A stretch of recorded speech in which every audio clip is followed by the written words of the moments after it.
사연을 읽어볼게요. 요즘 뒤집고 기고 붙잡고 서서 걷고 하는 아기 키우는 주부인데요. 걸어서 5분 거리 사는 시어머니 이하 시모. 제가 평일 이틀 프리로 하는 일이 있어 원래는 시터 이모님 일당제로 썼었는데 그걸 안 시모가 돈 아깝고 애한테 무슨 짓을 할지도 모르는데 그런 걸 쓰냐? 내가 하마 라고 해서 그러시라 했어요. 아기는 여아이고 신생아 때 제가 관리를 잘 못해준 적이 있었는데 그때 기저귀 발진이 생긴 적이 있었어요. 그때 시모가 보더니 오염된 기저귀 있어서 그래. 당장 청기저귀로 바꿔라. 라면서 계속 간섭을 하셨어요. 청기저귀로 바꿨냐? 청기저귀 바꾸라고. 지금은 발진 없이 뽀송한데도 계속 잔소리. 그래서 청기저귀 주문했고 한번 써보자마자 이건 아니라는 생각. 활동량이 어마어마하고 잘 때 빼고는 계속 기거나 자꾸 서서 걷거나 하는 아기라 소변이 다 새고 커버가 안 되더라고요. 시모한테 청기저귀 보여주면서 불편해서 못 쓰겠다니까. 나 때는 노란 고무줄 튕겨가며 썼는데 지금은 이렇게 입히기 잘 나오는데 뭐가 힘드냐? 엄마가 이런 것도 해야지. 이런 것도 못해? 라길래 말하기 싫어서 입 닫았어요. 그리고 항상 저희 집에서 아기 봐주고 일당 받아서 본인 집으로 가던 시모한테 앞으로 당분간은 저희 집에서 사람들이 모여 일한다고 사무실에 일이 있어서 그렇다고 말해뒀어요. 물론 거짓말이고요. 그러니 당분간 어머니 집에서 애봐야 한다고 괜찮냐고 물으니 괜찮다고 하셨어요. 그래서 저번 주부터 아기 챙겨보낼 때 청기저귀 넉넉히 넣어서 보냈어요. 그리고 어제 아기 찾으러 가니 청기저귀 아닌 일회용 기저귀를 차고 있길래 왜 청기저귀 안 차고 있냐 물으니 시모와에 아기가 침대랑 소파에 오줌이 새서 난리야. 소파는 패브릭인데 저걸 어째? 매트리스는 세탁을 어떻게 해야 되냐? 소파 냄새가 벨 텐데 어쩌냐? 랍니다. 제 머릿속에서 예상했던 일들이 정확하게 일어나니 속으로 너무 고소했지만 애를 침대에 올라가게 하면 어째요? 떨어지면 큰일인데. 그리고 애 피부 발진하는 것보다 낫지 않아요? 이런 건 어른들이 희생해야 되고 애 키우다 보면 이런 일 허다하지 않나요? 어머니는 셋이나 키우셨으니 잘하실 거 아니에요. 차분히 대꾸했더니 얼굴이 완전 썩어 있었어요. 그냥 아기 안고 나오면서 쉬시라고 하고 나왔는데 뭔가 통쾌한 것이 좋았어요. 모레부터는 그냥 아기 안 보내고 시터 이모 다시 부를 계획이에요. 혹시나 해서 남편한테 침대 소파 책임지라고 할까봐 남편한테 절대 들어주지 마. 여기서 당신 줄 잘못 서면 크게 후회하게 만들 거야. 라고 못 박으니까 남편이 알았어. 엄마 차단할까? 묻더라고요. 육아 대신해줄 거 아니면 간섭들 마세요. 다음 사연입니다. 27살 동갑 남자가 결혼 준비를 하다가 제목 그대로 파혼한 지 7개월 정도가 지났어요. 지난 6월에 남자 쪽에서 일방적으로 파혼 통보했어요. 그 파혼 통보도 남자가 얘기한 것도 아니고 예식장에서 전화가 왔어요. 신랑님이 파혼한다고 하고 취소했다고. 이유를 묻는 저를 피해서 남자는 저를 차단하고 잠수를 탔고 저는 순진하게도 말 못할 사정이 있어서 그런 건 아닐까? 혹시 집에 부도가 났나? 교통사고라도 나서 다리 한쪽이 없어진 건 아닐까? 별 말도 안 되는 생각으로 몇 달을 잠도 못 자고 밥도 못 먹고 지옥 같은 나날이었어요. 지금 생각해보면 참 한심한 상상이지만 그땐 저에게 처한 상황 자체가 정상적인 사고를 하기엔 버거웠었던 것 같아요. 그래서 바보같이 10월까지 한 달에 한 번씩 연락을 했었는데 10월에 제가 질려서 그랬었다는 말을 듣고 거짓말처럼 이성을 되찾았어요. 지금까지 걱정했던 나도 한심하고 너무 어이없고 허탈했어요. 그리고 그때부터 이악 물고 몇 달 동안 내버려뒀던 저를 다시 되찾으려고 노력했어요. 나름 좋은 대학 졸업하고 제가 가고 싶었던 대학원도 합격하고 제가 꿈꾸던 프리랜서 직업이 있었는데 그것도 합격했어요. 만약 결혼을 준비 중이었다면 저는 대학원도 포기하려 했었고 꿈꾸던 일에 지원할 생각도 못했을 거예요. 제가 지금까지 연애할 때 밀당도 모르고 재는 법도 모른 채 그렇게 살았는데 오늘 문득 이런 생각이 들더라고요. 나는 상대방 부모님 옷, 가방, 계절 음식 등등 당시 제가 할 수 있는 최선을 보여줬지만 상대에게 우리 가족이 받은 거라고는 어버이날 카네이션 하나가 전부인데 내가 선물했던 물건과 금액은 아깝지 않아요. 상대가 달라고 한 적 없고 제가 챙기고 싶었던 것뿐이니까요. 그냥 선물할 때 행복했던 그때 내 마음이 아까워요. 그렇게 선물하고도 상대 어머니께 들었던 소리가 너 앞으로 갖고 싶은 거 있으면 우리 아들한테 사달라고 하지 말고 너네 아빠한테 사달라고 해라. 이게 전부였거든요. 당시 원래 시집살이는 다 이런 거다 싶어서 그냥 넘겼는데 지금 생각해보면 저는 남의 집 귀한 딸이더라고요. 아직 상처가 다 낫지는 않았지만 저는 전전전 남친보다 전전 남친을 더 좋아했고 전전 남친보다 전 남친을 더 좋아했으니 새로운 남자친구가 생기면 저는 그전보다 더 좋아할 수 있는 사람이니까 괜찮아요. 제가 힘들지만 열심히 극복했다고 자랑하고 싶은데 22살 때 엄마가 의료사고로 돌아가셔서 자랑할 곳이 없어서 이렇게 글을 쓰네요.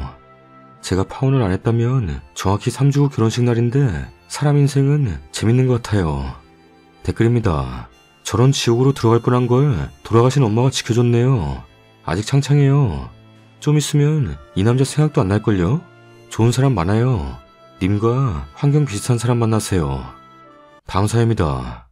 구독하기 눌러주세요. 동생네 결혼한 지 2년 좀 안 됐거든요. 엄마가 한 달에 한두 번 병원 때문에 서울 갈 일이 있어서 10여 년간 꾸준히 동생 집에서 자고 오곤 했었는데 작년 말쯤 9, 10월경 엄마가 올라갔을 때 하루 자고 아침에 터미널 가려고 택시 기다리는데 올케가 그랬대요. 어머님, 아들은 결혼했으니 독립된 가정인데 한 달에 한두 번씩 어머님이 이렇게 찾아오는 게 상식에 맞지 않는 일 같아요. 랍니다. 엄마 택시 타고 가다가 너무 이해가 안 가서 내려서 다시 찾아와서 물었대요. 내가 다른 것도 아니고 병원 가려고 오는 거고 와서 밥 먹는 것도 내가 사주고 만들어주고 청소도 해주고 집에 갈 때 용돈도 주고 하는데 그게 그리 민폐냐? 이게 너만의 생각이냐? 부부 둘 다의 생각이냐? 올케도 대충 사과하거나 부드럽게 이야기해서 넘어갔으면 되는데 돈이 문제가 아니고 자세한 건 알 것 없다는 식으로 얘기하면서 요즘 세대는 달라요. 어머니 왔다 가고 나면 부부 사이가 쎄해져요. 라고 했대요. 엄마 거기서 완전 뒤집어져서 뭐야? 내가 내 돈으로 10억짜리 집 해줬는데 다른 것도 아니고 병원 때문에 한 달에 한두 번 오는 것도 이렇게 눈치 보면서 그것도 며느리 눈치 보면서는 못 살아. 당장 짐 빼라.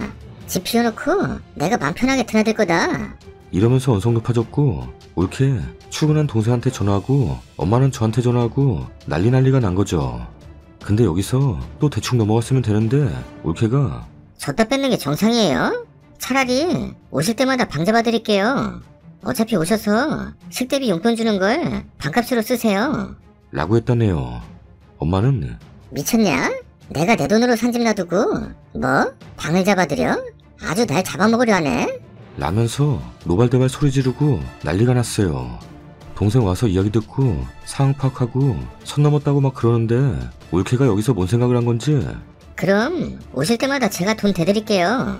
라고 했대요. 엄마는 진짜 끝까지 가보자는 거냐? 라고 하니까 올케는 갑자기 입 닫고 동생은 장난하냐? 나는 돈 못 대줘. 당신이 알아서 해. 라고 했더니 엄마가 너 한 입으로 두말하지 마라. 라고 하셨다네요. 그러고 한 달에 2번씩 서울 가서 호텔 1박 2일 있다 오세요. 약 20-30만원대. 올케 월급 200 중반대로 알고 있는데 몇 번 저한테 전화와서 부담스럽다고 같이 분담할 수 있냐는 식으로 운대는데 그냥 모르쇠 하고 있어요. 이번엔 설날 끼어서 19일부터 23일까지 있다 내려왔어요. 설제사 없고 원래 여행 다녀요. 호텔비만 해도 올케 월급 정도 나와서 피눈물 흘렸다네요. 동생 말로는. 요번에 가서 보니 엄마도 진짜 제대로 작정했는지 예 며느님. 예 며느님. 공손하게 대하고 말도 거의 안 걸고 분위기 개판이고 올케도 얼굴 울그락불그락이고 동생도 표정 싹 다 썩었는데 저희 신랑은 웃겨서 꺽꺽 넘어가고 지인들 몇몇한테 이야기했더니 올케도 손 넘은 건 맞긴 한데 엄마도 보통 아니라 하고 질겁하네요. 에휴 어찌 될지. 가서 보니 슬슬 웃어넘길 시기가 지난 듯해 보이더라고요. 이 상황에 신난 건 철 모르는 내 신랑뿐. 추가 글입니다. 자기 전에 댓글 달린 거 있나 보러 왔다가 깜짝 놀랐네요. 그냥 올케가 제게 넘어간 게 어이도 없고 한탄스러워서 적은 글이었어요. 동생 집은 저 시집가기 전에 저하고 둘이 살던 집이에요. 저 나가고 반년 정도 있다가 올케가 들어와서 계속 살기 시작한 게 지금까지 온 거예요. 상속세 문제로 명의 이전은 아직 안 됐어요. 혹시나 해서 말해두자면 저도 비슷한 급으로 받기로 되어 있어요. 엄마는 병원 가는 날은 아침 일찍 움직여서 서울 와서 오후 진료보고 동생 퇴근 시간 전까지 병원 근처에서 대기하다가 저녁 먹고 집에 들어갑니다. 보통 10시, 11시에 들어와서 씻고 자고 다음날 7시 전후에 동생 출근시켜놓고 엄마는 엄마가 잠방, 거실 화장실, 현관, 베란다 정도 청소하고 냉장고 봐서 재료 있으면 간단하게 밑반찬 몇 개 해놓고 남은 음식 먹고 설거지하면서 부엌 정리하고 10시 전으로 집을 나서서 터미널로 가요. 집 나서면서 식탁 위에 쌀 팔아서 먹으라고 보통 2, 30만원씩 넣어놓고 나와요. 청소 같은 건 해주지 말라고 평소에 저도 말하는데 엄마 입장에서는 성에 안 차니 될 수 있으면 해주려고 해요. 둘 다 손끝이 야무지지 못하고 갈 때마다 설거지통에는 설거지, 화장실에는 물때 등등 맞벌이하니 쓸고 닦고 정도는 손빠른 엄마가 대충 해주는 게 마음 편하다고요. 엄마 말로는 집에 들어가면 양말은 바로 까맣고 전부 다 개털이라 앉을 자리도 없어. 랍니다. 그리고 저희 신랑이 쪼개는 건 그냥 철없는 올케가 얄미워서 그래요. 저 편들어준다는 것도 좀 있고요. 저나 신랑이나 엄마나 동생 올케를 약간 시트콤 보는 느낌으로 대하거든요. 올케나 저나 연락도 자주 하고 가끔 만나기도 하지만 서로 대놓고 우린 안 맞다고 서로 디스도 하고 하고요. 올케는 저더러 너무 꽉 막혔다 하고 저는 올케가 푼수의 이기적이라고 해요. 여기에도 또 좀 깊은 사연이 있는데 저 시집갈 때 집 나오면서 살림 싹 다 동생 주고 나왔는데 진명이나 헌집 및 선동거를 이유로 혼수나 예단 등 없이 그냥 몸만 들어왔어요. 매트리스 바꾸고 밥통만 새거 들고 들어왔네요. 그래놓고 아직까지 그거 쓰면서 센스가 구리네 뭐네. 수입 가구 엄청 좋은 거로 사는데 그것조차 사치병이 있네 뭐네 하니까요. 언니는 엄마 잘 만나서 잘 살아서 해퍼. 등등.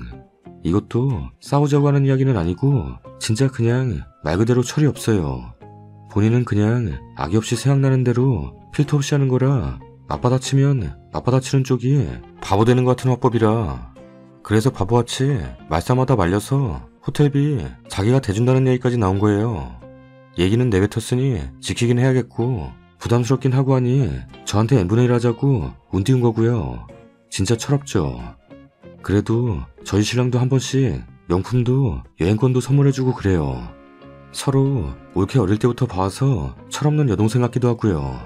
그냥 해프닝 느낌으로 글 썼는데 너무 진지병처럼 써졌나봐요. 암튼 병원 한 달에 2번 가는 건 올케도 쭉 알고 있었는데 뭐가 갑자기 마음에 안 들게 된지는 모르겠네요. 물어봐도 시원하게 말 안 하니 넘겨짓기도 뭐하고요. 굳이 중간에 껴서 중재하는 것도 힘들고요. 얘기가 계속 왔다 갔다 하는 것 같긴 한데 엄마는 협심증 수술을 했는데 특이 케이스로 계속 추적 관찰 중이라 한 달에 한두 번 진료보는데 가지 않는 달도 몇 번씩은 있어요. 수술 자체는 잘 되어서 정상인과 동일한 상태예요. 저희 엄마도 만사 편하게 살아온 건 아니고 어릴 때부터 가장처럼 살아서 대장부 같은 성격이에요. 올케한테만 그런 게 아니라 동생이나 저나 신랑한테도 꾸며서 말하는 법 모르고 기면 기고 아니면 아니고 저 역시도 약간 그런 엄마 성격 많이 닮아 자주 볼수록 부딪힐 때가 많아 그냥 전화나 영통, 카톡 등으로 많이 때워요. 간접적으로 봐야 사랑이 쌓이더라고요. 암튼 저희 엄마도 올케가 미워서 그렇게 한 건 아니고 엄마 입장에선 평소에는 내색 없다가 갑자기 올케가 그렇게 나오니 배신당했다고 생각하는 것 같아요. 그래서 먼저 숙이고는 안 들어갈 것 같네요. 명절에 일부러 서울 간 건 엄마가 약 올라서 간 거지 원래 그때 엄마는 따로 여행 다녀요. 친구들이나 사촌자매 등등. 제 생각에는 화해받고 싶어서 일부러 던졌는데 올케도 눈치가 없어서 못 헤아리고 그냥 방 잡아준 것 같기도 해요. 암튼 대충 이전 글에서 빠진 건 대충 다 채워넣은 것 같죠? 나중에 둘이 화해하면 후기 남기러 올게요. 좋은 하루 됐어요. 다음 사연입니다. 5년 전. 내려와요. 저기요, 거기 있으면 위험해요. 낭떠러지에 서 있던 내게 어떤 남자가 말을 합니다. 아가씨, 거기 가만히 있어요. 내가 갈게요. 하지만 들리지 않습니다. 왜냐하면 나는 청각장애인이기 때문입니다. 6년 전 어느 날 자고 일어났는데 갑자기 왼쪽 귀가 멍하니 안 들렸어요. 마치 물속에 들어간 것처럼, 비행기를 타거나 높은 곳에 올라갔을 때처럼. 침을 아무리 삼켜봐도 뚫리는 느낌은 없었고 윙하면서 이명까지 들리기 시작했습니다. 처음에는 대수롭지 않게 여겼어요. 요 며칠 이어폰을 오래 끼고 있어서 그렇구나 싶었는데 24시간 내내 이명과 난청이 지속되길래 병원을 가봤습니다. 집 앞에 있는 이비인후과를 가볼까 하다가 지역에서 유명한 병원을 가봤어요. 거기서 내 왼쪽 고막을 내시경으로 보더니 청력검사를 진행하자고 하셨습니다. 첫 번째는 귀에 무언가를 꽂고 두두두두 삐삐삐삐 하는 검사. 두 번째는 소리가 들리면 버튼을 누르는 검사. 세 번째는 들리는 단어를 말하는 검사였어요. 의사 선생님께서는 굉장히 심각한 표정으로 난청이네요. 급성난청. 지금 심각한 청력저하가 일어나고 있어요. 10명 중에 3명만 돌아와요. 나머지 7명은 난청인 상태로 살아야 합니다. 제가 지금 환자분께 돌아올 거라는 보장 못해요. 이게 무슨 소리지 싶었어요. 26살인 내게 갑자기 귀가 문제가 생긴 거였어요. 아니 이거 안 돌아올 수도 있다고요? 네, 일단 약 먹고 주사 맞고 지켜봐야겠지만 10명 중 3명만 돌아와요. 근데 그 3명도 완전히 회복 안 돼요. 3명 중 70%는 조금의 손상 상태가 있습니다. 혹시 무리한 다이어트나 2주 전쯤 심각한 몸살 감기 같은 거 앓은 적 있으신가요? 체중이 빠졌다거나. 아니요, 없어요 그런 거. 보통 이런 건 무리한 다이어트, 바이러스 침투 때문이 원인인데 너무 다양해서 알 수가 없어요. 너무 어이없었습니다. 저는 다이어트 해본 적도 없고 바이러스 때문일 수도 있다니. 진짜 별 생각이 다 들었습니다. 일단 약을 드릴게요. 고용량 스테로이드 성분이라 밥 먹고 30분 있다 먹고 이런 거 없어요. 그냥 바로 드세요. 안 그러면 속 다 상해요. 무조건 삼시세끼 잘 먹고 잘 주무세요. 저는 급성난청이 찾아왔고 치료를 시작했습니다. 약은 혈관 확장제, 향연 훈제, 부신 피질 호르몬, 위장운동 조절 및 진경제, 생전 처음 먹는 약들이었습니다. 약의 수가 많았어요. 총 9개의 알약을 이틀을 먹었습니다. 먹고 나서 다음날에 귀가 뻥 뚫렸어요. 진짜 잘 들린다는 게 이거구나. 왼쪽 귀가 너무 멍멍해서 거의 안 들렸는데 너무 잘 들려서 행복했습니다. 병원에 또 갔는데 이번에는 약을 약한 걸 쓰고 주사도 약한 걸 맞았어요. 스테로이드성 약물은 갑자기 끊으면 안 된다고 하시네요. 복용량을 차츰 줄여야 한다고 하셨고 귀찮겠지만 내원을 3번 정도 더 해야 된다고 하셨습니다. 선생님, 저 귀가 잘 들려요. 당연한 겁니다. 약이 워낙 세서요. 귀가 뻥 뚫리는 약들이라 그래요. 여기서 멈추고 안 먹으면 다시 재발합니다. 다음에 또 병원에 갔는데 주사를 맞지 않았습니다. 약도 이전보다 훨씬 개수가 줄어서 편했어요. 그런데 약물 부작용이 생겼습니다. 얼굴이 부었어요. 엄마가 살찐 것 같다고 했는데 알고 보니 약물 때문이었네요. 마지막 약을 타왔습니다. 약 개수가 정말 많이 줄었고 약 먹는 내내 난청이 재발하지 않았어요. 다행이었습니다. 아, 10명 중에 3명이 나구나. 착하게 잘 살았다. 약을 잘 먹으려고 노력했는데 중간에 한 번 빼먹었어요. 지금 이 약들이 되게 독해요. 그래서 몸에서 아직 안 나가고 돌고 있어요. 처음 먹은 약 성분이 아직 빠져나가지도 않았고요. 다 빠지려면 2주 걸려요. 그때쯤에 다시 오세요. 그때 청력 검사하고 손상이 조금 있다면 다시 약한 약으로 한 사이클 더 돌릴게요. 일단 그때 봅시다. 밤에 이것저것 하느라 좀 늦게 잤습니다. 그리고 나는 평소에 수면장애 비슷하게 있어서 잠을 잘 못 자는데 뒤치다거리면서 잠에 들었고 화장실에 가고 싶어서 깨서 화장실 가는데 난청이 다시 재발했습니다. 귀가 멍멍했어요. 너무 졸린데 이거 신경 쓰느라 잠이 안 옵니다. 하품 계속 하는데 갑자기 멀쩡했던 오른쪽 귀도 띵 하더니 멍해졌습니다. 잠을 계속 설쳤어요. 다음날 아침에 일어나 보니 왼쪽 웅웅거리는 이명이 심해졌고 삐 소리가 났습니다. 오른쪽도 멍한 느낌. 한 겹 뭐가 있는 느낌이 들었습니다. 차도가 보이지 않아 지역에서 가장 큰 병원을 예약해뒀는데 날짜가 많이 남아서 가던 이비인후과에 갔습니다. 어디 불편하세요? 아, 저 또 오른쪽 이명이랑 난청 왔어요. 노력하고 계시죠? 잠 잘 자려고 하고 잘 먹고요. 네, 근데 제가 수면장애가 있어서 잠을 잘 못 자요. 큰일이네. 하시더니 다시 청력 검사를 했습니다. 약을 다시 쓸 겁니다. 처음부터 다시 갈 거예요. 지금 왼쪽 귀가 예전보다 나빠졌어요. 원래 이렇게 난청이 다시 또 오면 더 안 좋게 와요. 그리고 수면 유도제 넣었어요. 잠을 잘 자야 몸에 세포가 생기는데 잠을 못 자면 안 됩니다. 무조건 절대 안정. 쉬세요. 저 이거 뇌 종양 이런 문제 아니죠? 100명 중에 1명꼴로 있는 청신경 종양은 암이 아닌 양성일 때 말씀드리자면 이렇게 급격하게 오지 않아요. 전조 증상이 있습니다. 눈떨림, 시야흐림, 안면마비 같은 거. 환자분 해당 없으시잖아요. 라고 하셨습니다. 그래도 너무 불안해서 대학병원 예약한 거 한번 가봐야겠다 생각 들었어요. 그로부터 며칠 뒤 대학병원을 가봤지만 별다른 차도가 없었습니다. 10명 중 3명만 돌아온다고 했고 나는 그 3명일 줄 알았으나 돌아오지 않는 7명이었습니다. 그렇게 내 나이 26살에 난청이라는 청력장애를 얻게 되었습니다. 잘 들리지 않았어요. 어딜 찾아봐도 나처럼 이렇게 재발하는 사람이 없었습니다. 몇 달이 지나고 제 귀는 완전히 멀어버렸습니다.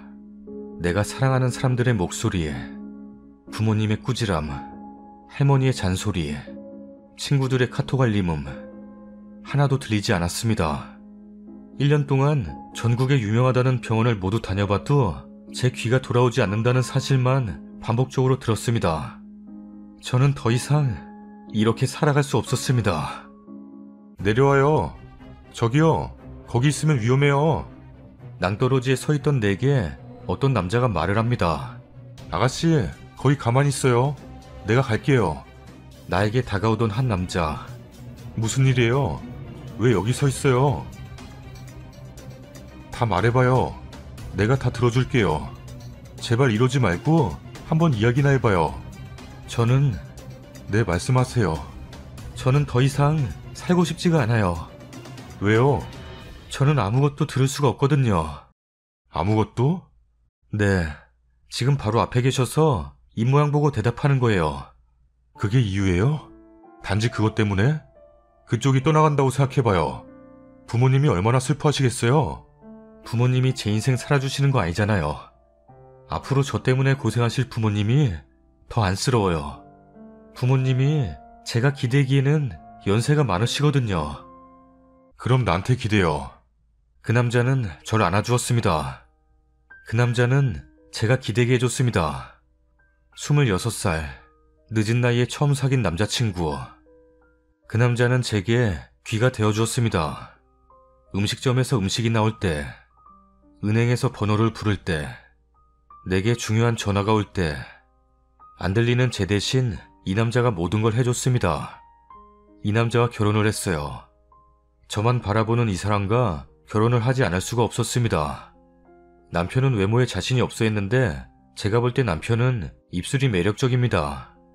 저는 전에는 눈이 예쁜 남자가 이상형이었는데 귀가 들리지 않고 나서는 입술만 보게 됩니다. 그래서 입술이 예쁜 남자가 좋아요. 결혼하고 나서도 정말 잘해줬어요. 세탁기가 다 돌아가면 빨래 다 됐나봐. 내가 가서 널고 올게. 라면 끓일 때 물이 끓으면 보글보글 다 익었네. 내가 라면 가져올게. 앉아있어. 배달시킨 치킨이 오면 벌써 왔네. 우리 치킨 먹자.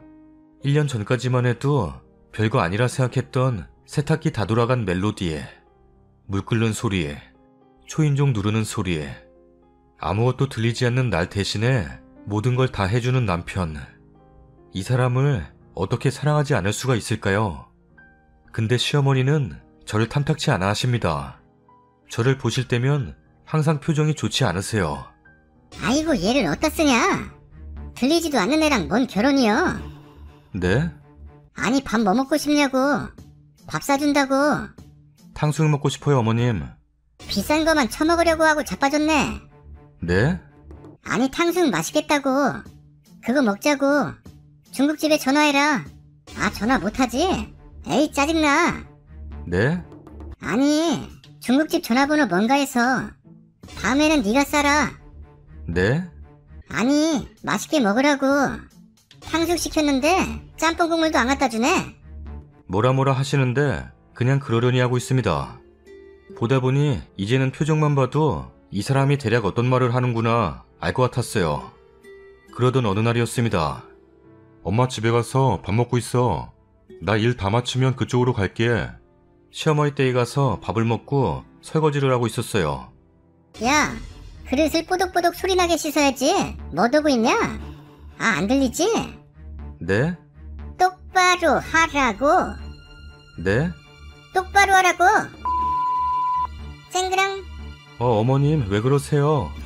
갑자기 시어머니의 표정이 도깨비처럼 무서운 표정으로 변했습니다.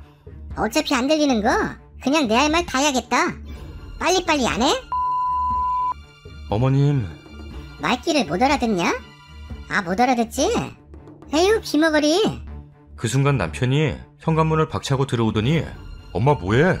광순아 무슨 일이야? 아, 방순이가 잘 못 들으니까 크게 말했지. 뭐라고 말했는데? 별말 안 했다. 후식으로 뭐 먹을까 이야기하고 있었어. 후식? 후식 같은 소리 하고 있네. 후식 이야기하면서 기머거리라 그래? 방순이를 면전에 대고? 아, 그럴 수도 있지. 맞는 말 했구만. 뭘 그래?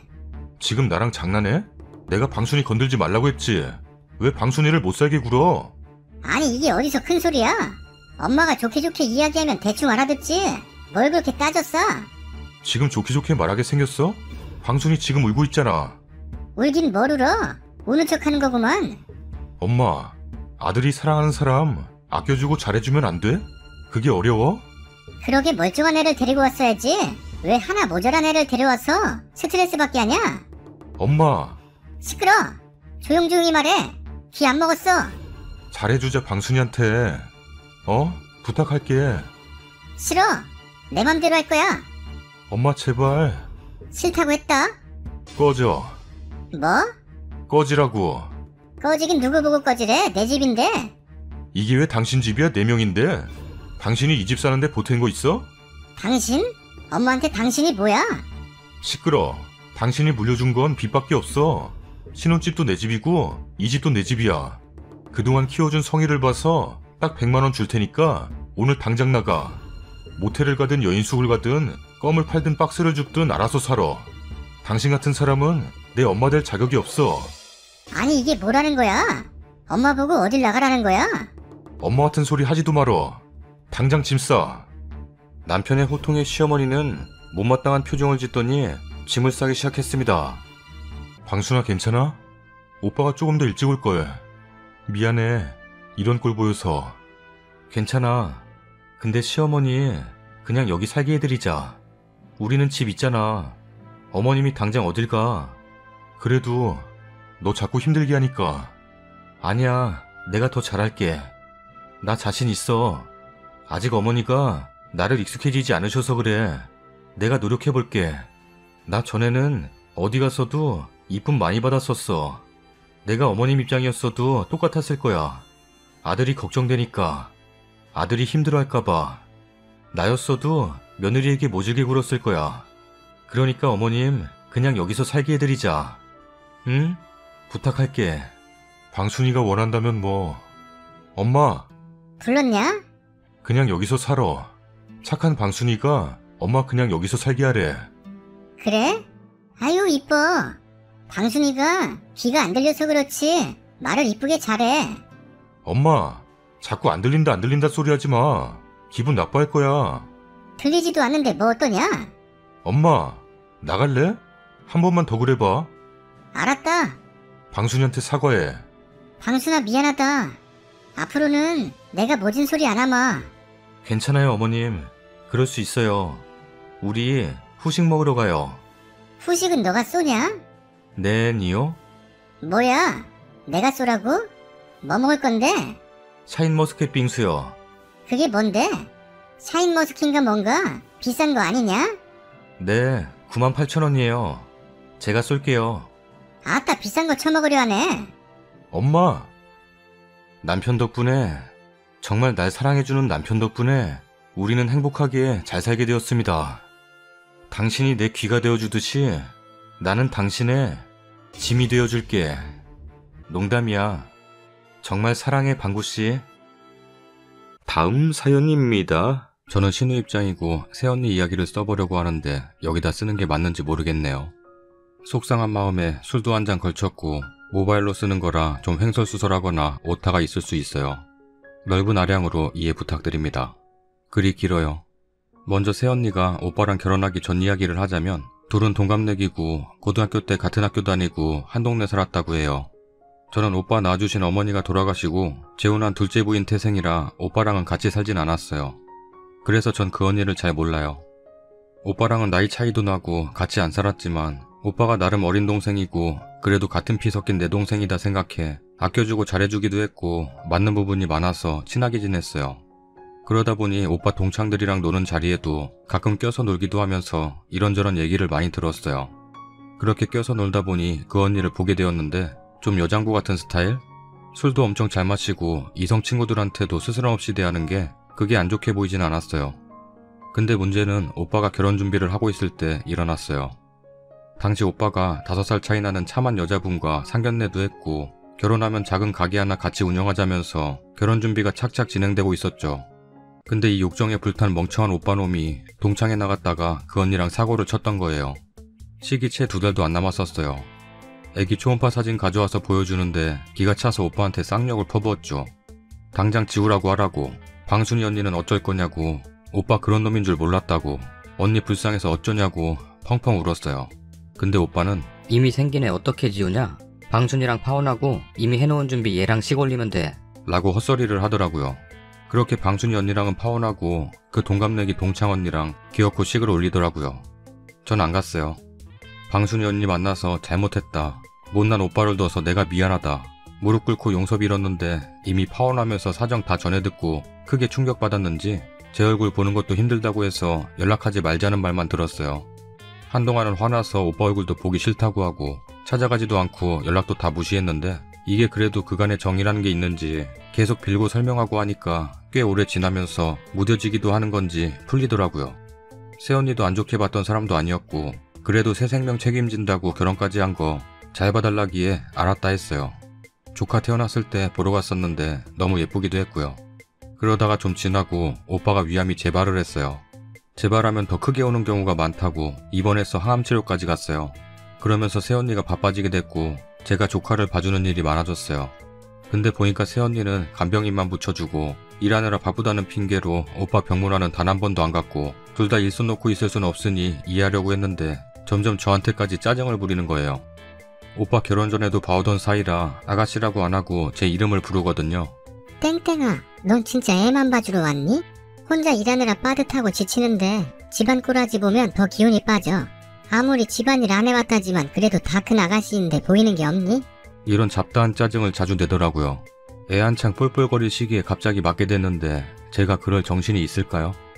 키워본 것도 아니고 제가 그냥 새언니 일할 시간이랑 제 근무 시간이랑 달라서 자는 시간 줄여가며 힘들겠다 싶어서 애 봐준 건데 애 키우는 집에 밀대 하나 없었어요. 청소하려면 그럼 청소기 돌린단 건데 제가 아무리 애 안 키워봤어도 들은 게 많아서 짬나는 시간은 애 잘 때뿐이다. 청소기 돌리면 애 깨서 청소 못한다 정도는 알아요. 그럼 잠도 못 자고 애 보면서 청소기 돌리고 손걸레질 하란 거예요? 저 돈 한 푼 받은 적도 없어요. 저는 경기도, 오빠네는 서울이라 차비도 만만치 않은데 차비 한번 달라한 적 없고요.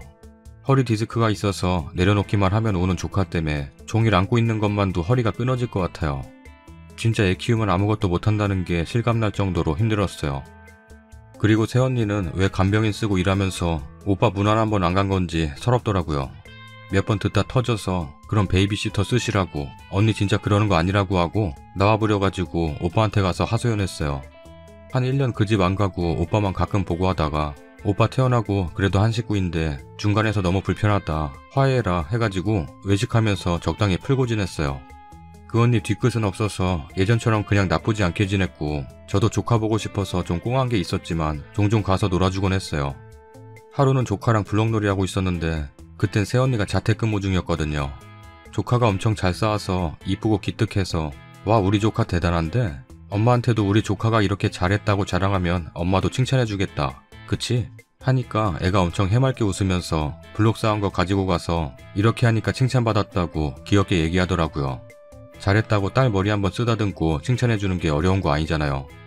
근데 새언니 시선은 모니터에 고정돼서 몸이 건조하게 고모랑 놀아. 엄마 바빠. 이런 식으로 아이가 걸리적거린다는 식으로 반응한 것도 한두 번이 아니에요. 저는 가끔 놀러 가는데 평소에는 오죽하겠어요.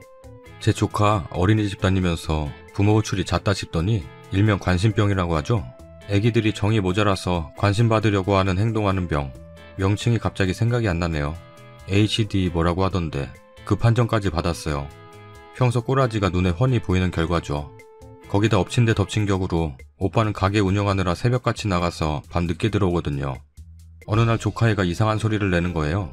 끙끙 앓는 듯한. 몸을 베베 꼬면서 그러더라고요. 증상 중에 하나인가 싶어서 왜 그러냐고 물어보니까 엄마가 이따만큼 키 큰 아저씨랑 방에 들어갔는데 이런 소리가 났다고 하면서 또 끙끙 하는 거예요. 오빠가 이상하게 생각해서 추궁하고 알아보고 했더니 알고 보니까 애까지 있는 집에 불륜남 끌어들여서 그 집까지 한 거예요. 오빠도 더 이상 못 참겠었는지 이혼하자고 하더라고요. 중간에 둘째가 생겼는데 오빠가 자기 애인지 확신이 안 선대요. 첫째까지 의심하고 있는 중이에요. 제가 그것 보라고 방순이 언니 버리고 선택한 꼬라지가 겨우 이거냐고 잔소리했는데 하나도 안 들리는 것 같았어요. 양육권은 포기한다 하고 이때도 포기한다고 하면서 했던 말이 인생의 걸림돌들 니나 가져라 이딴 거였어요. 잘 해결되나 싶었는데 이제는 재산분할로 골머리 썩게 하네요. 오빠가 암이 생길 정도로 악착같이 일하고 벌어서 집가게 다 오빠 명의로 있고 차도 막 고급 외제차는 아니지만 세단한 데 가지고 있어요. 모아놓은 돈도 조금 있는 것 같은데 저한텐 얘기를 안 해서 몰랐거든요. 근데 다 결혼 전에 만들어둔 거잖아요. 근데 그 언니는 술 마시고 노는 거 좋아해서 모아둔 돈도 없고 애를 혼술하고 가져온 사람이에요. 지금까지도 오빠가 사둔 집에서 그냥 살았어요. 당연히 가정가구 같은 것도 해온 거 없고요. 아버지는 해외에서 연 끊고 산지 오래돼서 시댁이 해드릴 거 같은 거 없었고 저나 제 언니도 받은 거 하나도 없어요. 아, 결혼 전에 귀걸이 하나 사준 거? 그리고 오빠가 연애를 막 해본 적이 없어서 여자 모른다고 자주 물어봐서 알고 있던 건데 심심하면 본인 분수에 맞지도 않는 명품을 자주 졸라댔더라고요. 사진 보여주면서 갖고 싶다고 했다는데 오빠는 진짜 그게 뭔지 몰라서 이거 어디서 파냐고 여자들한테 물어보면 안다던데 하면서 물어본 적이 꽤 돼요. 본인 월급으로는 못 사니까 오빠한테 졸라댔겠죠. 언니 없을 때 장롱 슬쩍 봤는데 명품 가방이 10개 정도는 있던 것 같아요. 통장도 따로 쓰던데 오빠가 회계일을 오래 했어서 처음에 통장 관리 오빠가 한다고 했더니 이런 건 여자가 하는 거라며 우겨서 오빠가 5천 정도 있는 통장 맡겼는데 반년도 안 돼서 날린 여자가 그 여자예요. 그 후로 통장 따로 쓴다고 들었어요. 그 여자가 위자료를 물어주면 물어줬지 어디서 재산분할 운운하는지 기가 차요. 아, 그리고 둘째도 첫째랑 증상 똑같아서 아직도 병원 다녀요. 전 보고 들은 거 적는 거라 더 있을 것 같은데 오빠는 이미 끝났는데 말해 뭐하냐고 입을 안 열어요. 요새 계속 술만 달고 사는데 애들도 걱정되고 오빠도 걱정되네요. 큰애는 엄마 정이 없어서 그런지 이제 엄마랑 같이 안 살 거라 그래도 무덤덤하네요. 낮에 오빠한테 갔다 왔는데 속상해서 저도 늦은 시간까지 술 퍼마시고 있어요. 일도 손에 안 잡히고 참 진짜 사랑과 전쟁 소설 속에서나 볼 법한 일이 내 가족 일이 되어 있고 한숨만 나네요. 마무리를 어떻게 해야 할지 모르겠어요. 전 아직 결혼 전인데 벌써부터 무섭네요. 추가 글입니다. 조회수가 여기 원래 이렇게 많나요? 술 먹다 글 쓰는 바람에 피곤하고 치기 올라서 글을 급하게 끊었는데 추가글 안 쓰려다가 써요. 오빠 병구 맞아요. 저도 병구라고 생각해요. 인과응보 맞다고 생각합니다.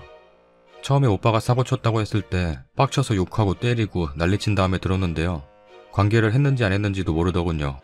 오빠가 말술인데 그날 이상하게 취해서 필름이 끊겼다가 깨보니까 다 벗고 모텔방에 그 여자랑 누워있더라 였습니다. 의심이 갈만하죠? 첫째랑 둘째 나이차가 5살 차이예요. 본문에 쓴 키 큰 아저씨 데려왔다는 시기가 첫째 4살 무렵이고요. 둘째도 당연히 의심스럽죠. 그리고 꼬치꼬치 캐물어서 들었는데 결혼생활 하는 동안 부부관계 거의 안 했답니다. 무슨 원샷 원킬이에요? 근데 오빠는 친자 확인 안 하겠답니다. 어차피 그 여자는 애 데려갈 생각도 없는데 괜히 그런 거 했다가 본인 마음 흔들리면 어쩌냐고 애들 보기 싫어지면 어쩌냐고 합니다. 오빠도 지 자식 아니다 쪽에 많이 기운 것 같아요. 애들도 거의 전화 오빠가 돌봤지 그 여자는 애 뱃속에 품고 있던 거 말곤 하나도 도와준 거 없어요. 급 생각났는데 둘째 이유식 할 때 그 여자한테 이유식 좀 해달라니까 냉장고에 해놓은 거 없냐고 만들 줄 모른다고 했었네요. 큰애는 그래도 오빠랑 제가 눈이 아버지 닮았나 똑같이 생겼는데 큰애 손잡고 나가면 제 딸인 줄 압니다. 그거 하나는 위안이 되네요. 지가 이리 만든 거 지가 알아서 하게 평생 후회하게 냅두렵니다. 댓글입니다. 소송 가면 되겠네요. 근데 그 여잔 하나만 안 해. 지가 받은 명품들도 분할 대상인 건 알라나 모르겠네. 거기다 불륜까지. 그냥 쫓아내세요. 그리고 상간남한테 위자료 청구 소송한다 하세요. 그럼 아닥하고 나갈 겁니다. 애도 유전자 검사 하시고요. 결혼 2달 앞두고 바람 피워서 다른 여자 임신시켰는데 원래 잡아놨던 식장 그대로 여자만 바꿔서 결혼했다는 거 진짜 소름 돋네요. 그 스리님은 뭐 그래도 본인 오빠고 그 오빠가 아프고 고생하니까 안타까운 모양인데 그 원래 결혼하려고 했던 여친분 입장에서 보면 님 오빠 하나도 안 불쌍할 것 같고 오히려 이제야 속이 좀 시원하다고 느끼지 않을까라는 생각이 드네요. 후기입니다. 예전에 암치료로 오빠 입원한 사이에 애까지 있는 집에 상간남 데려와서 바람핀 새언니 이야기를 썼던 신우예요. 이혼하면서 그 여자는 애들이 인생의 걸림돌이라고 오빠에게 버리듯 양육권 넘겼고 오빠는 양육 비고 뭐고 다 필요 없고 빨리 끝내고 싶으니 합의 이혼하자고 해서 이혼하게 됐어요. 그러고 가끔 애들만 보여주면서 잘 마무리됐는가 싶더니 이 여자가 어디서 무슨 얘기를 듣고 온 건지 최근에 갑자기 양육권을 본인이 가져가고 싶다고 하는 거예요. 전에 쓴 글에도 썼고 여기도 적었지만 인생의 걸림돌이라더니 갑자기 애들을 달라는 게 이상하잖아요. 말로는 떨어져서 지내보니 애들이 소중했구나 깨달았다고 심파극을 찍더라는데 과연 분명 무슨 꿍꿍이가 있구나 싶었는데 참나 알고 보니 양육비 때문인 것 같아요. 합의 이혼하면서 이미 준 명품 가방 같은 것도 죄다 가지고 가놓고 그거 보고 있으니 오빠 돈 생각이 났나봐요. 양육비도 많이 뜯어낼 수 있을 거라고 갑자기 생각이 들었나봐요. 이혼하면 끝인 줄 알았는데 이혼 후에도 양육권 다시 주장하는 게 가능하더라고요. 오빠 진짜 화가 머리 끝까지 나서 어차피 애들 본인이 키우는 거 친자식인지 의심이 들어도 검사 안 하고 본인이 품고 살겠다고 맘먹고 잘 키우고 있었는데 이번 일로 생각이 달라졌나봐요. 바로 준비해서 친자검사 진행했어요. 큰애는 오빠 닮아서 의심하진 않았었는데 큰애 작은애 죄다 검사했네요. 결과는 예상했던 대로더라고요. 큰애는 오빠 자식 맞아요. 근데 작은애 역시나 오빠 애가 아니었어요. 작은애 내 새끼 아니니까 데려가라고 난리 피우고 살면서 오빠가 이만큼 빡친 거 처음 보는 것 같네요. 화 안 내던 사람이 한 번 들면 어찌 되는지 잘 느끼고 있습니다. 거기서 끝나지 않고 소송 준비 착실히 하고 있네요. 이혼 후에도 이게 되는 건가요? 준비하는 거 보고 있는데 처음 알았어요. 변호사 지인이랑 어떻게 해야 더 큰 엿을 먹일 수 있는지 통화하면서 썩 쏘짖는데 너무 무서워요. 진작 이랬어야 했다고 생각되긴 하는데 작은애 불쌍해서 어떡하죠? 애가 무슨 잘못이 있다고. 저도 나름 애들 보면서 정이 들었는지 작은애 좋아하진 않았는데 안쓰럽긴 하네요. 그 여자가 애를 잘 돌볼지도 의문스럽고 속은 시원한데 일 보고 뒤 안 닦은 느낌이 계속 들어요. 그렇다고 친자도 아닌데 계속 끼고 살 수는 없는 건 맞고 어찌해야 될까요 참. 댓글입니다. 이미 오빠분께서 착실히 준비하신다니 아실 수 있는데 전세 언니가 양육비 요구하면 이전에 안 줬던 거 청구할 수 있고 작은애는 친자 아니라 손해배상 심지어 명예훼손까지도 가능할 거예요. 큰애는 몰라도 작은애 관련 돈은 꼭 받고 그거 근거로 더한 거 예를 들면 큰애 친권 박탈 및 접근 금지까지 가능해요. 자잘한 상황들이 의외로 도움될 겁니다. 그리고 간통죄 없어졌다 해도 민사로는 돈을 크게 물릴 수 있어요. 애들 앞에서 상간남 보여줬다면 애들 증언까지 추가시키세요. 애들은 죄였고 특히 작은애 불쌍한 거 인정합니다. 저희 집 경우에는 키운 정 때문에 오빠가 그냥 다 데리고 살더라고요. 대신 애들 엄마한테 니네 학대하는 거 싫으면 돈 보내라고 협박은 오지게 증거는 안 남게 나중에 애들 부양 의무 못 지우게 하려고 더러워도 현장 거래해요. 주기적으로 주는 돈도 양육비가 된대서 일부러 잊을만 하면 뜯습니다. 애들 엄마는 요새 독 바짝 올라서 학대하라면 하라길래 새남편한테 네 과거 떠벌린다는 식으로 협박하니까 입 닫더래요. 양육비 뜯어내고 싶어서 양육권 타령하더니 그 상간남하고 그 여자 오히려 그 돈 토해내게 생겼네. 상간남한테도 위자료 청구해야 한다는 것도 알려주세요. 바람남도 뿌린 대로 바람녀도 심은 대로 거두겠네요. 그나저나 둘째 아이는 너무 불쌍해요. 어린 게 무슨 죄가 있다고. 자식을 돈으로 보는 사람 밑에서 클 거 생각하니 벌써부터 마음이 착잡합니다. 성격이 안 맞아 합의혼했더니 이혼 판결 나고 시청 가서 신고까지 끝내고 오니 카톡 프로필 사진에 연애 100일 기념 케이크 든 상간남 사진을 떡하니 올려놔서 소송 걸려고 변호사 상담 가서 알게 된 내용입니다. 이혼했어도 배우자의 부정을 알게 된 시점, 친자 확인 결과를 알게 된 뒤 2년까지 소송 가능합니다. 다음 사연입니다. 결혼한 지 2년 된 새댁입니다. 제가 자존심 세운다고 배강하는 시부모와 남편놈이 이상한 건지 아니면 제가 괜히 그러는 건지 물어볼 곳이 이곳밖에 없어서 사연을 남깁니다. 일단 간단하게 저희 상황을 말씀드리자면 남편이 시아버지와 함께 사업을 해서 시댁에서 합가해서 살고 있는 중이고 시아버지는 저희가 경제적으로 안정이 되면 그때 분가를 하기로 결혼 전에 상견례에서 약속한 상황입니다. 결혼한 지 2년이나 지났는데 아직 경제적으로 안정이 안 된 건지 시댁에서 분가를 시킬 마음이 없는 건지 분가의 비읍자도 안 나고 있는 상황입니다. 본론으로 넘어가 말하자면 아무리 시어머니가 화가 났다고 하더라도 며느리한테 말끝마다 네 친정에서 이렇게 가르치디? 라고 하시네요. 그리고 그게 기분 나쁘다고 하는 며느리한테 그럼 네가 잘해야지. 네가 잘했으면 너네 부모 욕 안 먹이지. 이렇게 말씀하시나요? 참고로 저희 시어머니 49세입니다. 제가 2번 유산 후 현재 임신 9주차라 도저히 저런 시어머니와는 함께 못 살겠어서 친정으로 가겠다고 양쪽 부모님께 말씀드리니 저희 아버지는 사돈분들이랑 감정적으로 서로 싸우고 친정에 올라오는 건 더 싸우자는 이야기밖에 되지 않으니까 대화로 잘 해결하고 하라 라고 하셨고 저희 어머니는 일단은 너 임신이 더 중요하니까 시부모님과 대화 잘하고 올라와. 라고 하셨습니다. 그리고 나서 시부모님께 말씀드렸더니 시어머니가 하는 말이 가관이더군요. 너네 엄마가 나를 잘 모르나 보네? 이렇게 말씀하시더군요. 저희 엄마 54세, 저희 시어머니 49세. 저 말 듣자마자 머리에 있던 필라멘트가 뚝 끊어지더군요. 뒤도 안 돌아보고 친정에 짐 싸서 올라왔습니다. 남편이란 놈은 분가 생각 자체도 없고 자기 미래를 위해서 학가를 해야 한다는 입장입니다. 분가는 애들 학교를 위해 시외 조부모님 중 한 분이 돌아가셔서 아버님이 은퇴하셨을 때에도 늦지 않다고 말하더군요. 그러면서 제 잘못은 하나도 인정 안 하고 시어머니가 친정부모 욕했다고 그거에 제 자존심 굽히지 않고 이 난리를 치는 거라고 하더라고요. 도대체 제가 뭐 잘못했다고 하는 걸까요? 아시는 분 있으시면 댓글 좀 부탁드립니다. 댓글입니다. 너네 엄마라니 얼마나 천박한 집안이면 사돈을 줬다고 불러요.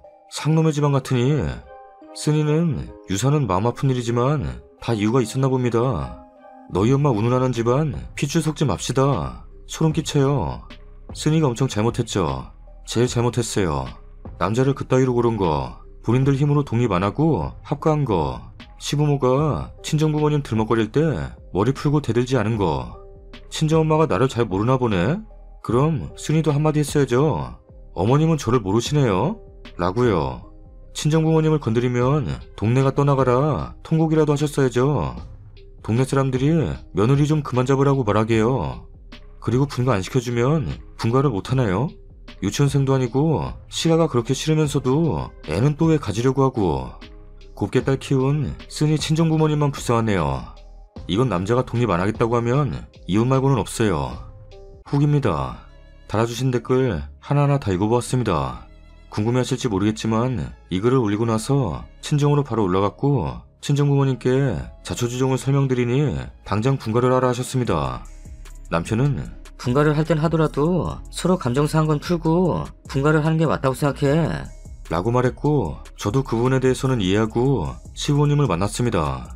시부모님께 제가 잘못한 부분에 대해 사과를 드렸어요. 시어머니가 혼내는데 눈 동그랗게 뜨고 말대꾸했다 하셨어요. 그리고 그동안 학가하면서 힘들었던 점에 대해 말씀을 드렸습니다. 맞벌이 하는데 집안일 조금 나눠서 해주셨으면 좋겠어요. 제가 잘못한 부분에 대해서는 저만 혼내시고 친정 욕하시지 말아주세요. 그러자 시어머니는 우리 집에서는 며느리가 집안일을 다 하는 거야. 원래 와이프가 집안일하고 남편은 바깥일 하는 거야.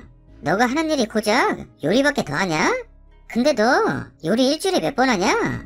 나는 네가 해준 밥상 받아본 게 손에 꼽아. 너가 아침만 차리지 저녁도 차리냐? 랍니다. 그래서 제가 집안일을 왜 제가 다 해야 되나요? 저 혼자만의 집이 아니라 다 같이 사는 집인데 라고 말대꾸를 하면서 점점 시부모님과의 마찰이 심해지게 되었습니다. 그러다 제가 2번 유산한 게 친정에 자주 왔다 갔다 해서라는 말까지 하시면서 내가 딸 가진 부모였으면 너네 부모님처럼 시댁에서 학가에 사는 딸이 감정 상했다고 친정 올라오겠다 하면 못 올라오겠어. 근데 너네 부모님이 올라오라고 하는 게 맞는 행동이냐? 랍니다. 그래서 제가 어떤 친정부모가 임신한 딸이 도저히 못 살겠다고 내가 왜 친정부모를 욕먹이면서 살아야 되냐는데 어떻게 올라오지 말라고 합니까? 라고 말대답을 했고 시아버지는 옛날부터 며느리가 잘못하면 그 친정부모가 욕먹는 게 맞는 거야. 나는 그렇게 배웠다. 랍니다. 도저히 이대로는 못 살 것 같아서 남편한테 당신은 내가 이런 대접을 받으면서도 학가에서 살았으면 좋겠냐? 물었더니 남편은 당분간 학가하고 나중에 분가하자. 랍니다. 뒤통수를 세게 맞은 듯한 저는 이혼할게요. 이렇게는 살고 싶지 않네요. 내가 왜 이런 취급받으면서 살아야 되는지 모르겠어요. 라고 했고 친정부모님께 연락드려서 저를 데리러 와달라 말씀드렸고 친정부모님이 급하게 내려오셨습니다. 친정부모님이 내려오신다고 하자 갑자기 태도가 돌변한 시아버지는 저를 타이르기 시작하셨고 저는 이미 시부모님한테서도 남편한테서도 마음이 떠나 한 귀로 듣고 한 귀로 흘려듣던 중 남편이 저와 따로 이야기를 할 게 있다며 자리를 옮기더군요. 자리를 옮겨 남편이 당분간만 참으면 되는데 왜 당신은 지금 바로 분가하려고 해? 라길래 이렇게 계속 참고 살다가 나랑 당신 엄마 둘 중에 하나 죽는 걸 보고 싶어서 그래? 내가 식모 처리하려고 여기 와서 사는 줄 아냐? 식모가 필요하면 식모를 구해. 남의 귀한 집 딸 데리고 와서 식모 처리 시키지 말고 라고 했습니다. 남편은 그 말을 듣고 한참을 생각에 잠겨 있더라고요. 그렇게 이야기를 끝내고 시부모님 계신 곳에 가니 친정부모님이 와 계셨고 양가 부모님들이 한 달 안에 분가시키는 걸로 결론을 내리셨습니다. 그렇게 친정부모님은 다시 집으로 올라가시고 시부모님과 저 남편 4명이서 이야기를 나눴습니다. 시아버지는 분가해라. 근데 지금은 내가 좋은 집을 구해줄 수 없다. 그냥저냥 너희가 살만한 데를 구해줄 테니까 거기서 살아라. 라고 하셨고 저희는 알겠다고 했습니다. 옆에 앉아있던 시어머니는 내가 내 아들 분가시키려고 너랑 결혼시킨 줄 아냐? 나는 내 아들 끼고 살려고 너랑 결혼시킨 거야. 근데 내 아들이 너를 선택했으니 분가해. 근데 너네 거지 같은 혼수를 산다 그러면 나 너네 집에 들어와서 다 쳐부술 거야. 그리고 너네 분가에서 사는 아파트 내 명의로 해놓을 거야. 그렇게 알고 살림살이 준비 최고급으로 하라고 전해드려. 라고 하시고는 자리를 뜨시더군요. 집으로 돌아오는 길 남편은 친정에 안 가고 내 옆에 있어줘서 고마워. 엄마가 한 말은 내가 대신 사과할게. 분가하기 전까지만 참아줘. 라고 하더군요. 드디어 분가를 하게 되네요. 분가하는 게 이렇게 힘들 줄은 몰랐습니다. 그래도 많은 분들이 제 글에 달아주신 댓글 보고 용기 얻고 할 말 다 한 게 분가를 이끌어낼 수 있었던 원동력이 된 것 같습니다. 더 이상 말 못되게 하는 시어머니 안 봐도 되어서 너무 좋아요. 이제는 진짜 뱃속에 있는 아이만 생각하며 살아가려고 합니다. 긴 글 읽어주셔서 감사합니다. 다들 건강하시고 좋은 하루 되세요. 다음 사연입니다. 안녕하세요. 9개월 아기 키우는 엄마입니다. 활동량이 어마어마하고 낮잠도 줄고 엄마 껌딱지라 인간의 한계를 느끼며 육아 중입니다. 저희 어머니는 울딸, 즉 손녀가 너무 보고 싶어 죽겠답니다. 저희들 가고 나면 3일간 눈에 아른아른거린대요. 자주자주 좀 오래요.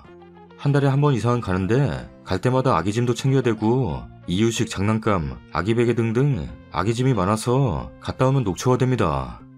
아기도 예민한 편이라 시댁 가면 칭얼대고 낮잠 시간이 돼도 낯설어서 안 자고 잠 오는데도 울고 안 자요. 어머니가 그걸 보시더니 애가 너무 집에만 있으니 저래. 저럴수록 외출도 자주 해서 많은 사람들 보게 하고 그래라. 랍니다. 근데 저희 아기는 할머니, 즉 나이 든 여자 사람을 무서워하고 보면 울어요. 처음에는 몰랐는데 유모차 태워서 외출해보면 젊은 사람이나 아저씨, 아줌마, 학생 등등 왜 아기가 유모차 타고 있는데 신호 걸리면 괜히 보게 되잖아요. 형식상 아기가 귀엽다면서 빤히 보면 아기도 같이 쳐다보고 하거든요. 근데 유독 나이 드신 할머니만 보면 뿌앵하고 울어요. 이유는 모르겠고요.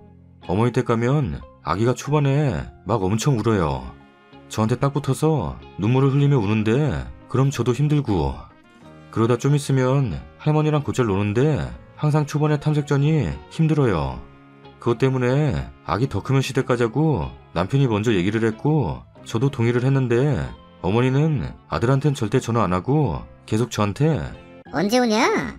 애가 눈에 삼삼하다. 돌림 노래를 하세요.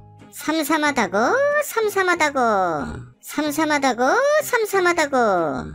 그래서 몇 달 전부터 언제 오냐 얘기 나오기만 하면 바로 남편 없이도 아기 짐 싸서 시댁 갔어요. 초반에 아기 잘 달래주고 진정되면 그때부터 그냥 저는 계속 잠 안 잤어요. 어머니한테 아기 이유식 먹이는 법 알려드리고 요거트 시간 맞춰서 먹이라고 하고 저는 그냥 잠 안 잤어요. 진작에 이렇게 자주 울고 싶더라고요. 처음에 어렵지 6번 정도를 혼자 와서 서너 시간 푹 자고 오니 컨디션이 좋아져서 아기를 더 잘 볼 수 있고 생기가 생겨요. 그래서 저번 주에 제가 역으로 어머니한테 전화해서 방구씨랑 주말에 같이 갈게요 하니까 오지 말라네요. 참고로 남편도 아기 잘 못 봐요. 알겠다고 하고 오늘도 푹 자고픈 맘에 어머니한테 전화해서 지금 갈까요? 언제 갈까요? 하니까 애가 너무 어리고 아직 밥도 못 먹으니까 나중에 말도 하고 일반식으로 밥 먹을 수 있을 때 와라. 랍니다. 그래서 제가 아니에요. 자주 봐야 할머니 좋아져. 이번 주 언제 갈까요? 하니까 아니다. 애 스트레스 받는다. 말 못하는 애가 얼마나 힘들겠냐. 나중에 커서 와라. 랍니다. 이거 의도적으로 절 피하는 것 같네요. 눈에 삼삼한 귀여운 소녀 자주자주 보고 싶어 하셨는데 분명. 댓글입니다. 눈으로 보고 싶다고 했지 돌보고 싶다고는 안 했다. 다음 사람입니다. 안녕하세요. 결혼한 지 5개월 된 직장인 여자예요. 저 결혼 전에 진짜 싹싹하고 우드런들한테 잘한다고 결혼해서 정말 시댁에서 사랑 많이 받을 것 같다는 이야기도 많이 들었는데 막상 결혼은 다르긴 하네요. 2주 만에 전화하면 참 오랜만이네.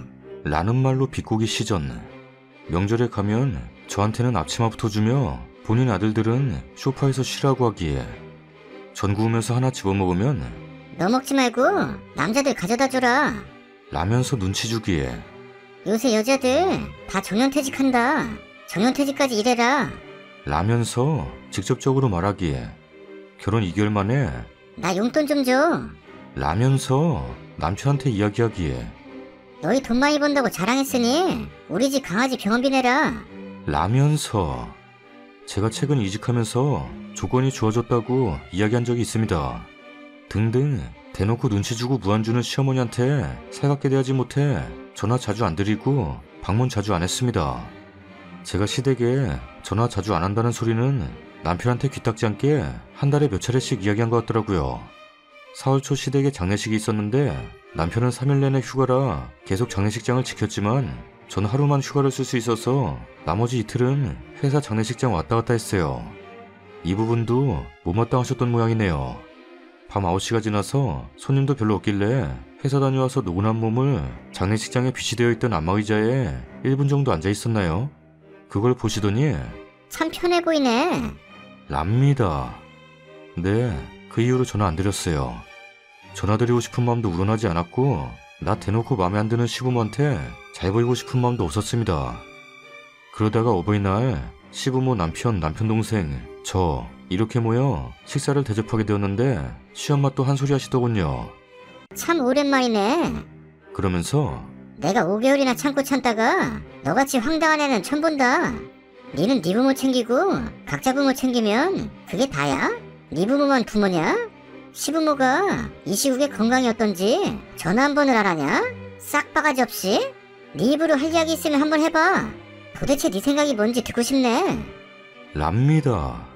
결혼 5개월이 얼마나 오래됐길래 저렇게 참다 밥 사드린다고 모인 자리에서 저보다 한참 어린 남편 동생 앞에서 저런 이야기를 해야만 했을까요? 장례식 이후로 안 본 지 한 달 조금 넘었네요. 자식과 며느리는 다른 존재야.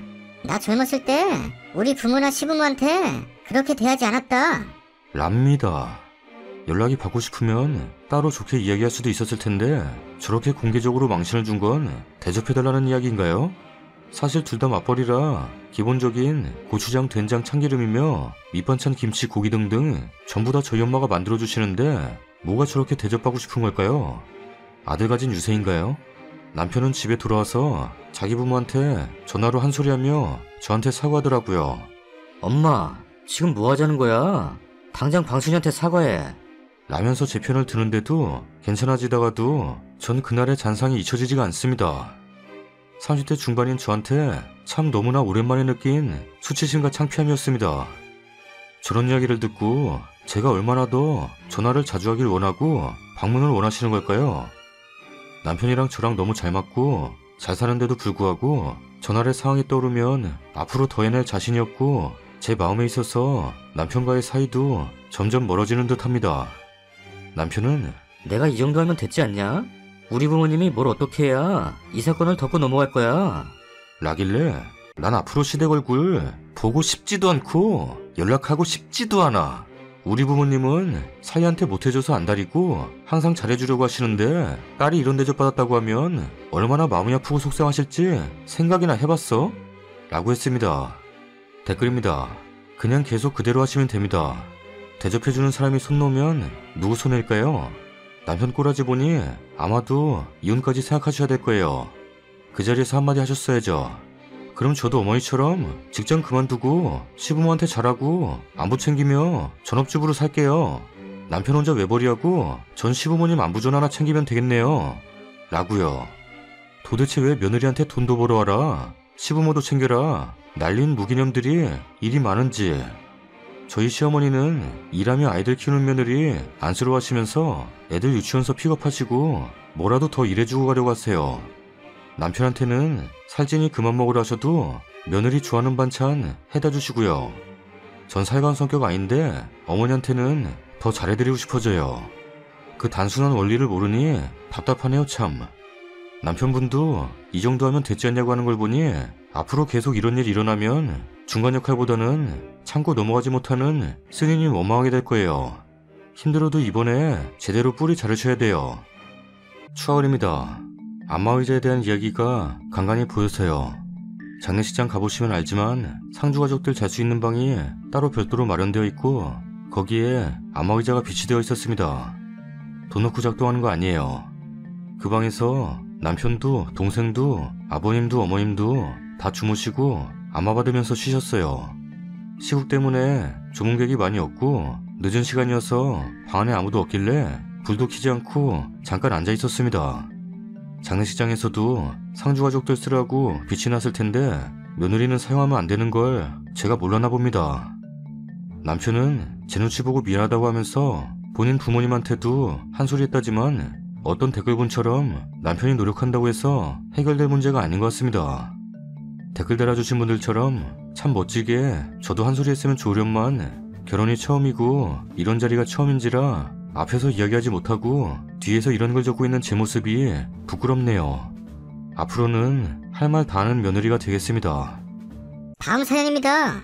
안녕하세요. 29 평범한 직장인 여성입니다. 저 정말 요새 회사 다니는 게 너무 힘들어요. 회사에 온 지 한 달밖에 안 되신 새로운 부장님이 계신데 40 중반에 아직 싱글이세요. 업무 능력이나 뭐 이런 거는 솔직히 아직 판단할 정도는 아닌 것 같긴 한데 경력직으로 입사하셨으니까 어느 정도는 하시겠지 싶고 바로 옆자리인데 진짜 악취가 너무 심해요.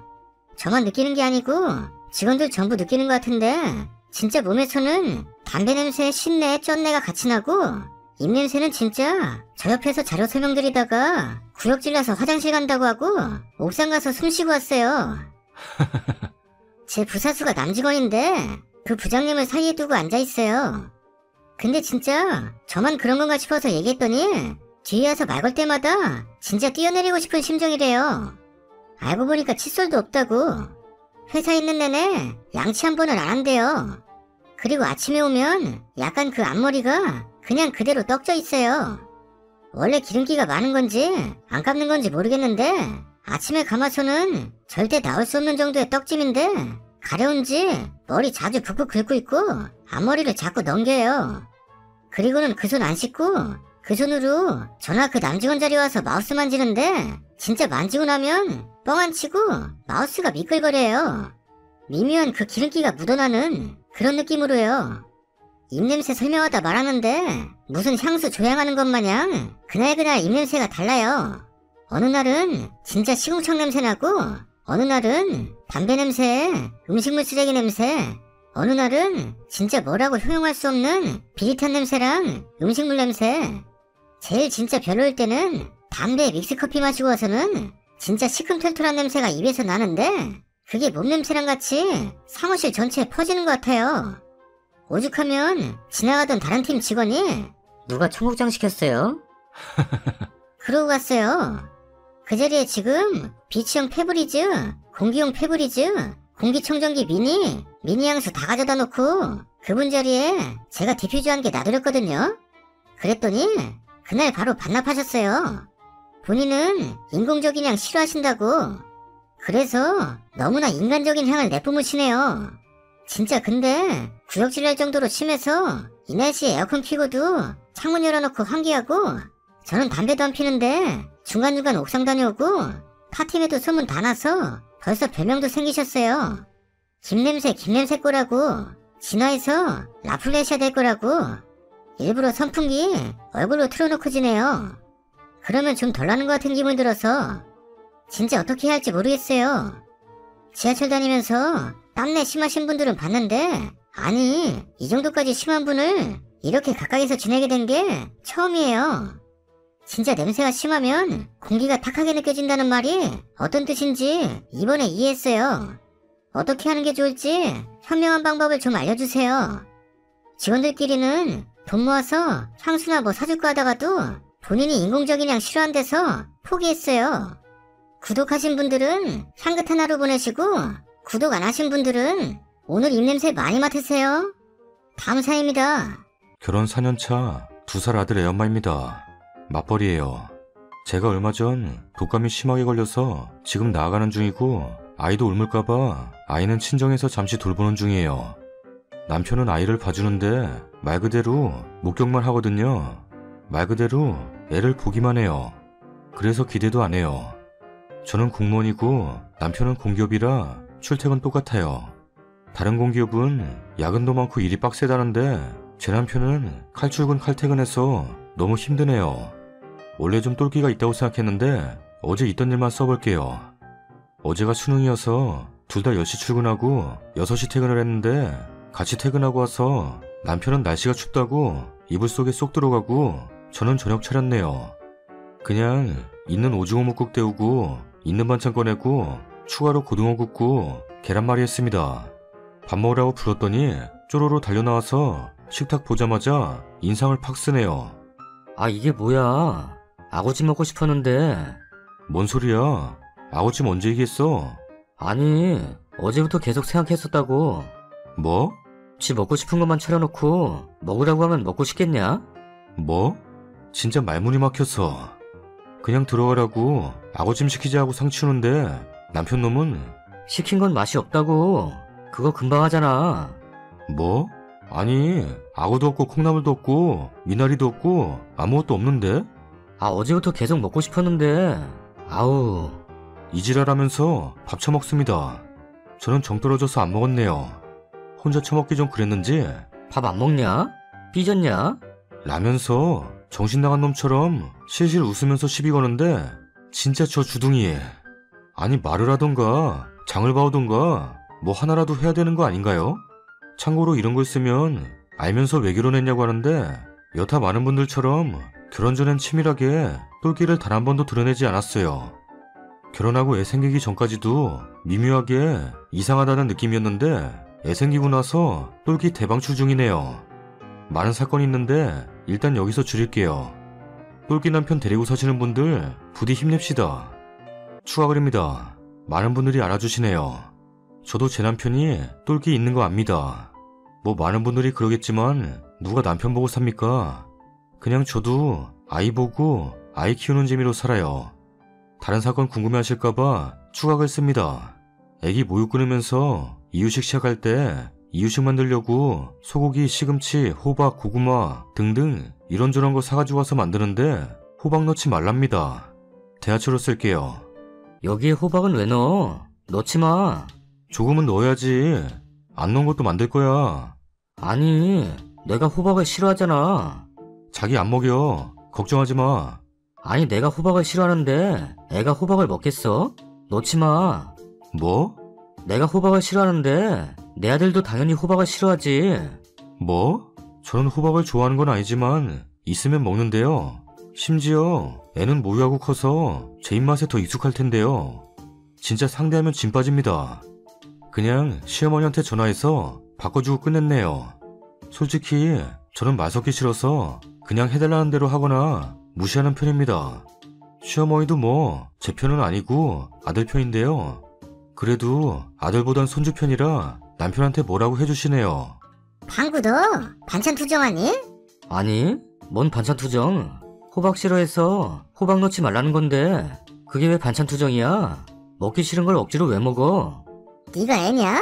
아니, 어른이지. 처먹기 싫으면 너나 처먹지 말지. 왜 애까지 안 먹이려고 해? 내가 안 먹으면 당연히 애도 안 먹지. 내 자식이잖아. 뭐? 그럼 너는 내 자식 아니냐? 엄마는 호박 먹는데 너는 왜 안 먹어? 엄마 자식이 아닌가 보네. 뭐? 이런 싹바가지 없는 놈이. 너 거기 딱 기다리고 있어. 1시간 뒤 시어머니가 오시더니 야, 너 뭐라고 했어? 엄마 자식이 아닌가 보네? 30년 동안 먹여주고 키워줬더니 엄마 자식이 아닌가 보네? 우리 별로 닮지도 않았잖아. 엄마랑 좋아하는 것도 다르고. 그게 말이냐 방구냐? 이 정신 나간 놈아. 아니, 먹기 싫은 거 강요하지를 말어. 왜 자꾸 먹기 싫은 걸 먹으라고 하는데? 라길래 시어머니는 호박을 한 움큼 집어들더니 남편 면상에 집어던지고는 싹바가지 없는 자식아. 처먹지 마. 내가 너 그렇게 키웠어? 나이 처먹고는 뭐 이렇게 가리는 게 많아? 가리비냐? 너 안 먹는 건 그렇다고 쳐. 근데 애까지 못 먹게 하는 건 아니잖아. 호박 맛없는 건 애도 다 알아. 봐, 안 먹잖아. 안 먹으려 해도 먹게 해야지. 아빠가 되어가지고 그럼 쓰겠냐? 호박에는 영양소들이 많이 들어있어. 어떤 영양소가 들어있냐면 호박에는 베타카로틴이 들어있어. 베타카로틴은 항산화 성분으로서 활성산소로부터 몸의 세포가 손상되는 것을 방지하고 보호해주는데 중요한 작용을 해. 따라서 피로회복 면역력에도 도움이 된다고. 또한 비타민 A가 많고 간의 독성을 해독해주는 역할도 있지. 호박에 들어있는 펙틴 성분이 이뇨작용을 도와 몸의 붓기를 가라앉히는데 도움이 된다고. 그래서 임산부들이 출산 후 몸조리 시 부종 제거에도 호박이 많이 애용돼. 또한 칼륨도 풍부해서 몸 밖으로 나트륨 빼주는데 도움되며 혈압을 낮추는데 도움된다고. 그렇기에 고혈압과 혈액순환에도 도움된다. 특히 늙은 호박에 칼륨이 많이 함유되어 있어. 비타민 C, E 성분이 많아 피부 미용 및 피로 회복에도 좋고 미네랄과 식이섬유도 풍부해서 소화 흡수에도 좋다고. 상기된 영양분들은 다이어트를 하는데도 필수적인 것들인데 마침 호박의 칼로리는 100g당 29칼로리 정도로 낮아서 아는 사람들만 아는 다이어트계의 요물이야. 호박은 숙성기간이 길어질수록 영양소가 더 풍부해지니까 가을철 수확한 호박을 겨울에 먹는 게 더 좋아. 뭔 말인지 알아듣겠니? 애호박, 늙은 호박, 단호박 가리지 말고 먹어야겠군. 그래, 앞으로 방순이가 해주는 거 다 잘 챙겨 먹어라. 알았어, 노력해볼게. 참 좋은 정보군. 이래놓고는 또 그러네요. 앞으로는 처먹거나 말거나 신경 안 써야겠어요. 지가 차려 먹던지 하겠죠. 그러다가 귀찮아지면 군소리 없이 먹을 거고요. 이제 남편과 타협은 안 하렵니다. 다음 사연입니다. 작년 5월에 시국 때문에 다니던 직장이 문을 닫아 그때부터 전업입니다. 다시 일자리를 구하고 싶었으나 당연 안 되었고 이왕 이렇게 된 거 이젠 애들이랑 나 좀 챙겨주란 남편의 말에 알겠다 했습니다. 처음엔 괜찮다가 점점 돈이 쪼들리다 보니 이 사람 짜증이 늘어가는 건 느꼈습니다. 되도 안 한 것에 꼬투리 잡고 어떻게 해서든 저를 못 잡아먹어 안달이라는 걸 느끼긴 했으나 이 정도는 내가 참아야지 하고 참았습니다. 원래부터도 집안일 반반은 아니었으나 남편은 대체적으로 시키는 건 잘해주는 편이었는데 제가 전업하고는 완전히 손 놓더라고요. 당연하다 생각했는데 저도 그게 조금 서운했는지도 모르겠습니다. 우선 제 하루 일과는 6시에 일어나서 남편 애들 아침을 새로 챙깁니다. 매일매일 새밥을 하고 새국을 끓여요. 그렇게 먹여 출근시키고 등교시키고 나면 청소랑 빨래를 합니다. 사실 애들도 다 컸고 어지르는 게 없어서 2시간이면 다 끝나긴 해요.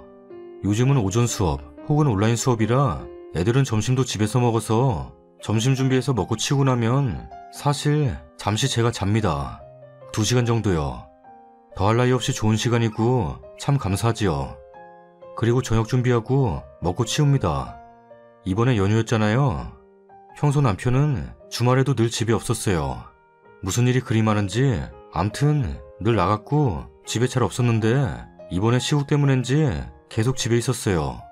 금토를 집에서 보낸 거죠. 신경이 쓰였어요. 집에서 좀 쉬게 해주고 싶었다고나 할까요? 똑같이 6시에 일어나서 밥하고 이것저것 다 챙겼어요. 8시에 겨우 일어난 남편은 밥 먹고 또 자더라고요. 그러려니 했습니다. 그동안 전 아침 먹은 거 치우고 빨래 돌리고 청소기 돌리면 혹시 깰까 싶어서 일일이 손으로 청소 마치고 점심 준비했어요. 또 늦지막히 일어나 점심 먹고 방으로 들어가더라고요. 냅뒀어요. 어차피 어디 가지도 못하는데. 점심 먹은 거 치우고 저도 잠시 TV 보고 있는데 남편이 잠깐 나오더니 저를 쓱 보고 다시 들어가더라고요. 그 후 저녁 준비해서 먹고 역시 방으로 들어가고 전 설거지하고 과일 깎아서 가져다주고 중간중간 빨래도 개고 분리수거도 하고 늘 하던 것처럼 그랬어요. 딱히 바쁘다고는 안 느꼈지만 그렇다고 전 제가 쉰다고도 안 느꼈거든요. 남편 쉬라고 일부러 조용조용한 거 그게 답니다. 행주도 다 삶았고 물도 다 끓였고 느긋하긴 했지만 게으르진 않았다 생각해요. 지가 방에만 처박혀 있느라 몰랐을 뿐이지. 그런 남편이 갑자기 저한테 와, 난 이틀 쉬는 것도 이렇게 심심해서 미치겠는데 넌 매일매일 어떻게 집에서 쉬냐? 랍니다. 순간 무슨 소린가 싶어서 뭐? 라고 하니까 아까 보니까 너 계속 TV 보고 있던데 평소에 그러고 쉬냐? 역시 집이 좋네. 안 심심하냐? 어떻게 매일을 그리 TV만 보고 쉬냐? 랍니다. 말문이 막혔어요 진짜로. 지가 먹은 밥은 그럼 지가 했나? 근데 제가 바로 대처를 못했습니다. 당황해서도 있고 평소 미안했던 것도 있었는데 지금은 제가 도대체 저런 소리를 왜 듣고 있나 싶네요. 찰진대꾸 부탁드려도 될까요? 댓글입니다. 하루 동안 아무것도 안 해볼게.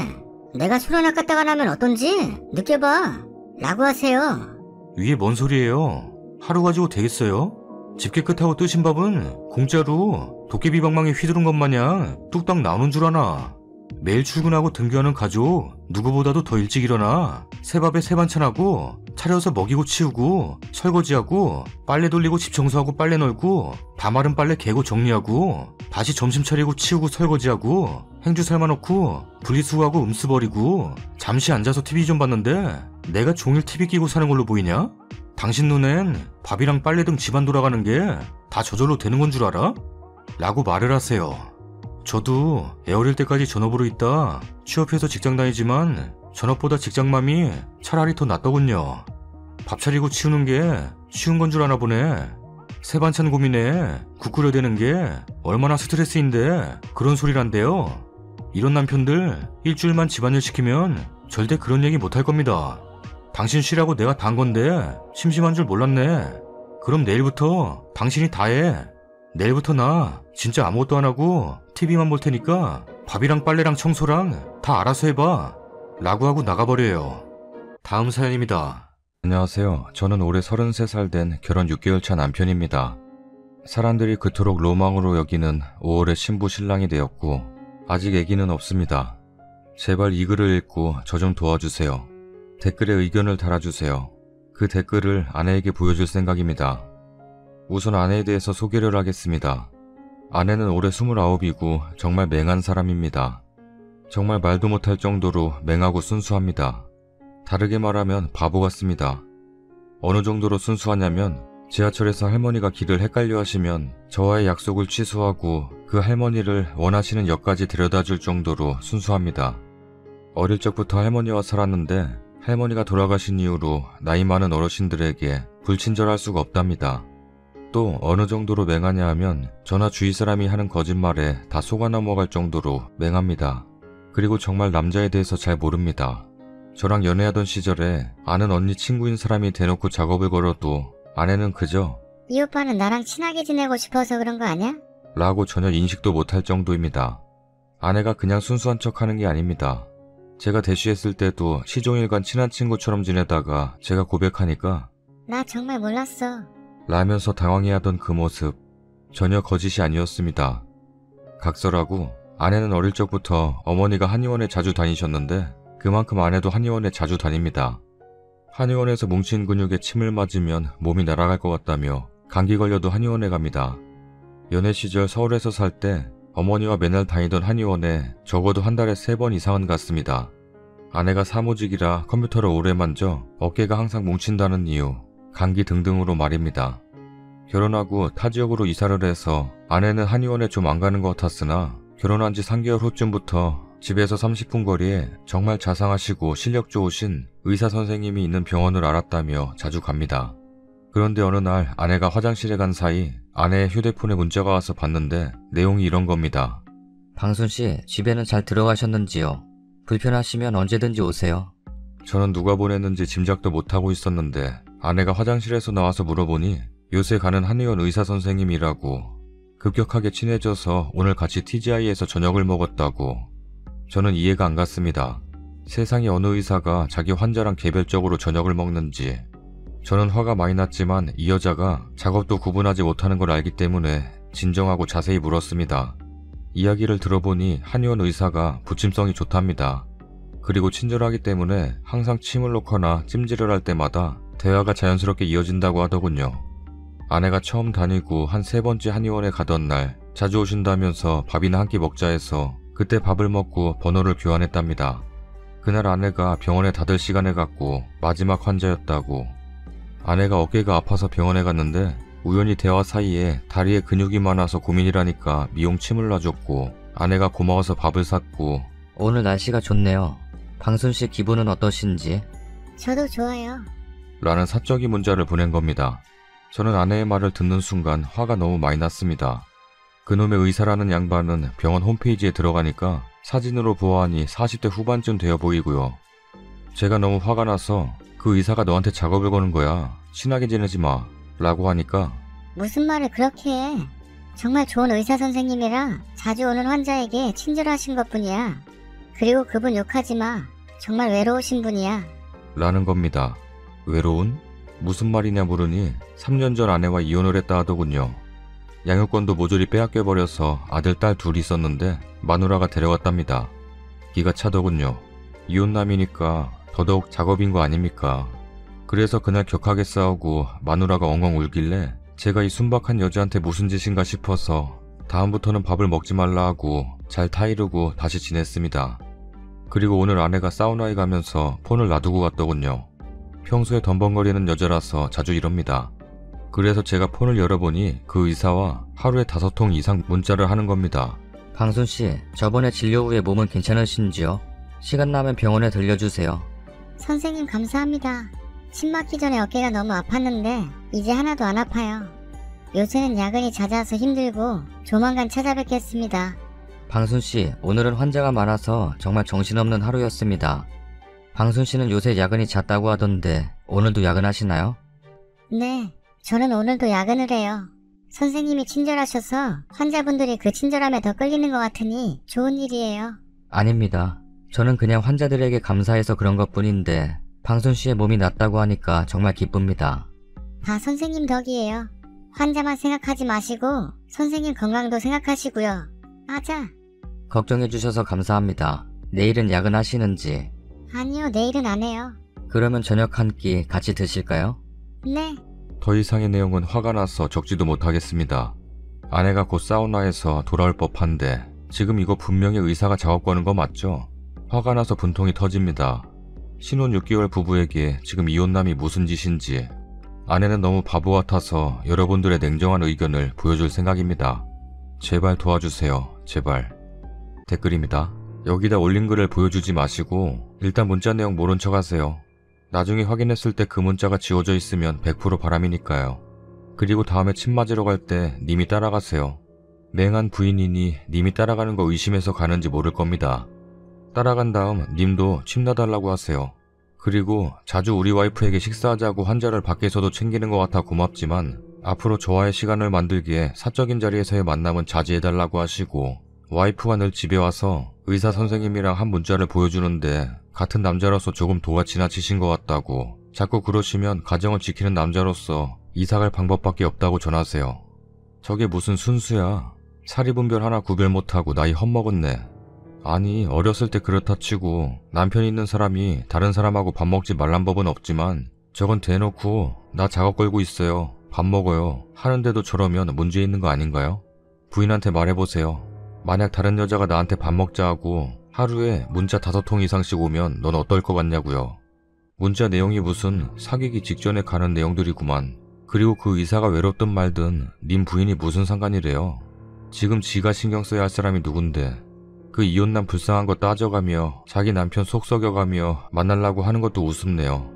친절하다고 누가 다 밥을 먹는답니까? 그럼 그 의사란 사람은 님 부인 말고도 다른 사람들하고도 저렇게 문자치고 만난대요? 님 부인 진짜 어장관리하는 것도 아니고 바보예요? 순수는 무슨 순수예요. 개념 자체가 없구만. 지금 자기에게 어떤 게 소중한 건지 생각해보라 하세요. 저건 솔직히 순수한 게 아니라 답답한 거고 사람과 사람에 대한 개념이 없는 거예요. 참 바보 같은 남자분들 많다. 내가 보기엔 아내분이 맹하고 바보 같을 정도로 순수한 게 아니라 내 아내는 이렇게나 순수한 여자라고 철석같이 믿는 글쓰님이 너무 순하고 맹하고 바보 같아 미치겠어요. 님 아내랑 동갑인 여자로서 저 이런 스타일의 여자 질리도록 많이 봤습니다. 달라요. 동성들 앞에서의 행동이랑 이성, 남편, 남친, 썸씽남, 생판남 다 포함. 앞에서의 행동이랑 소름 끼칠 정도로 다르고 진짜 저게 어떻게 연기지? 할 정도로 순수한 척 진짜 잘하는 부류들. TV 드라마 영화에 캐스팅 안 됐을 뿐이지 우리 주변에 차고 넘칩니다. 울고 짜고 눈 동그랗게 뜨고 호들갑 떨고 얼마나 잘하는지 아세요? 저런 건 배우지 않아도 타고난 게 맹해도 솔직히 거의 모를 수가 없어요. 저 정도면 모를 수가 없고 게다가 남편분이 한번 얘기했는데도 저녁 한 끼 하자는 말에 냉 하고 덥석 물 정도면 이미 마음 순수한 여자 아니라고요. 저 상황을 즐기는 거지. 답답합니다 진짜. 당신은 남편 가슴 아픈 것보다 이혼한 남자 외로운 게 더 중요한가 보구나 라고 말씀하세요. 그러면서 또 울면 생각해볼 시간을 가지자 하시고 정 안되면 헤어지자고 하시던가 아니면 나도 당신처럼 다른 이혼녀 외로움 좀 달래줘야겠다고 얘기하세요. 후기입니다. 안녕하세요. 많은 분들이 저에게 조언을 주셔서 아내와 진지하게 이야기를 해보았습니다. 여러분들 말대로 아내에게 댓글을 보여주는 건 조금 대화가 나쁘게 흘러가기도 하고 또 아내가 상처를 받기도 할 것 같아서 댓글 내용은 보여주지 않았습니다. 한 주 동안 저도 생각이 많았습니다. 저는 원래 퇴근 후 바로 집에 가서 아내와 시간을 보내는 편이지만 이번 주에는 아는 형과 술도 오랜만에 한잔하면서 아내에 대한 이야기를 하고 친구들과 이야기를 하면서 제 아내가 상식적으로 일반인의 기준으로는 이해하지 못할 아니 이해하다 못해 화까지 날 지경의 맹함을 가졌다고 확신했습니다. 어제 금요일 학생들 수능이라고 교육 쪽 회사에서 종사하는 아내가 평소보다 일찍 돌아왔고요. 저도 어제를 위해 그 전날의 업무를 최대한 미리 봐둬서 일찍 돌아왔습니다. 평소에 이렇게 이른 시간에 집에 돌아오면 아내와 주로 외출을 하는데 그날은 외출을 하지 않고 식당에서 대화를 해보려다가 왠지 주위 사람들에게 꼴사나운 모습을 보일 것 같아서 삼겹살이랑 소주를 사와서 아내와 구워 먹으면서 약주를 하면서 말해보았습니다. 요새도 한의원 의사가 연락이 오냐고. 자주 온다더군요. 그럼 일일이 답장해? 한다더군요. 아내가 주위에 친구들이 많이 없습니다. 보통 여자들은 깊게 사귀는 사람도 물론 있지만 좀 얕게 사귀는 사람들과도 연락을 자주 하지 않습니까? 자주 만나기도 하고요. 하지만 아내는 별로 친구들과 만나지 않고 제가 아는 아내의 친구들은 딱 2명입니다. 아내가 휴대폰으로 친구들과 연락도 별로 하지 않으니 심심해서 한다더군요. 그리고 한의사 선생님이 친근하게 대해주셔서 왠지 편안해서 연락이 쉽게 된다더군요. 한의사가 주로 무슨 말을 하냐고 물으니 그냥 서로 안부를 묻고 가끔 밥 먹으러 가자고 하는데 그 중에 한 3번 중 2번은 거절했다고 자랑스럽게 웃으면서 말합니다. 전혀 뻔뻔한 웃음이 아니라 순진한 웃음. 그 순진한 웃음에 저는 차마 화를 내지도 못하고 그냥 소주 한 잔 꿀꺽꿀꺽 들이키면서 말했습니다.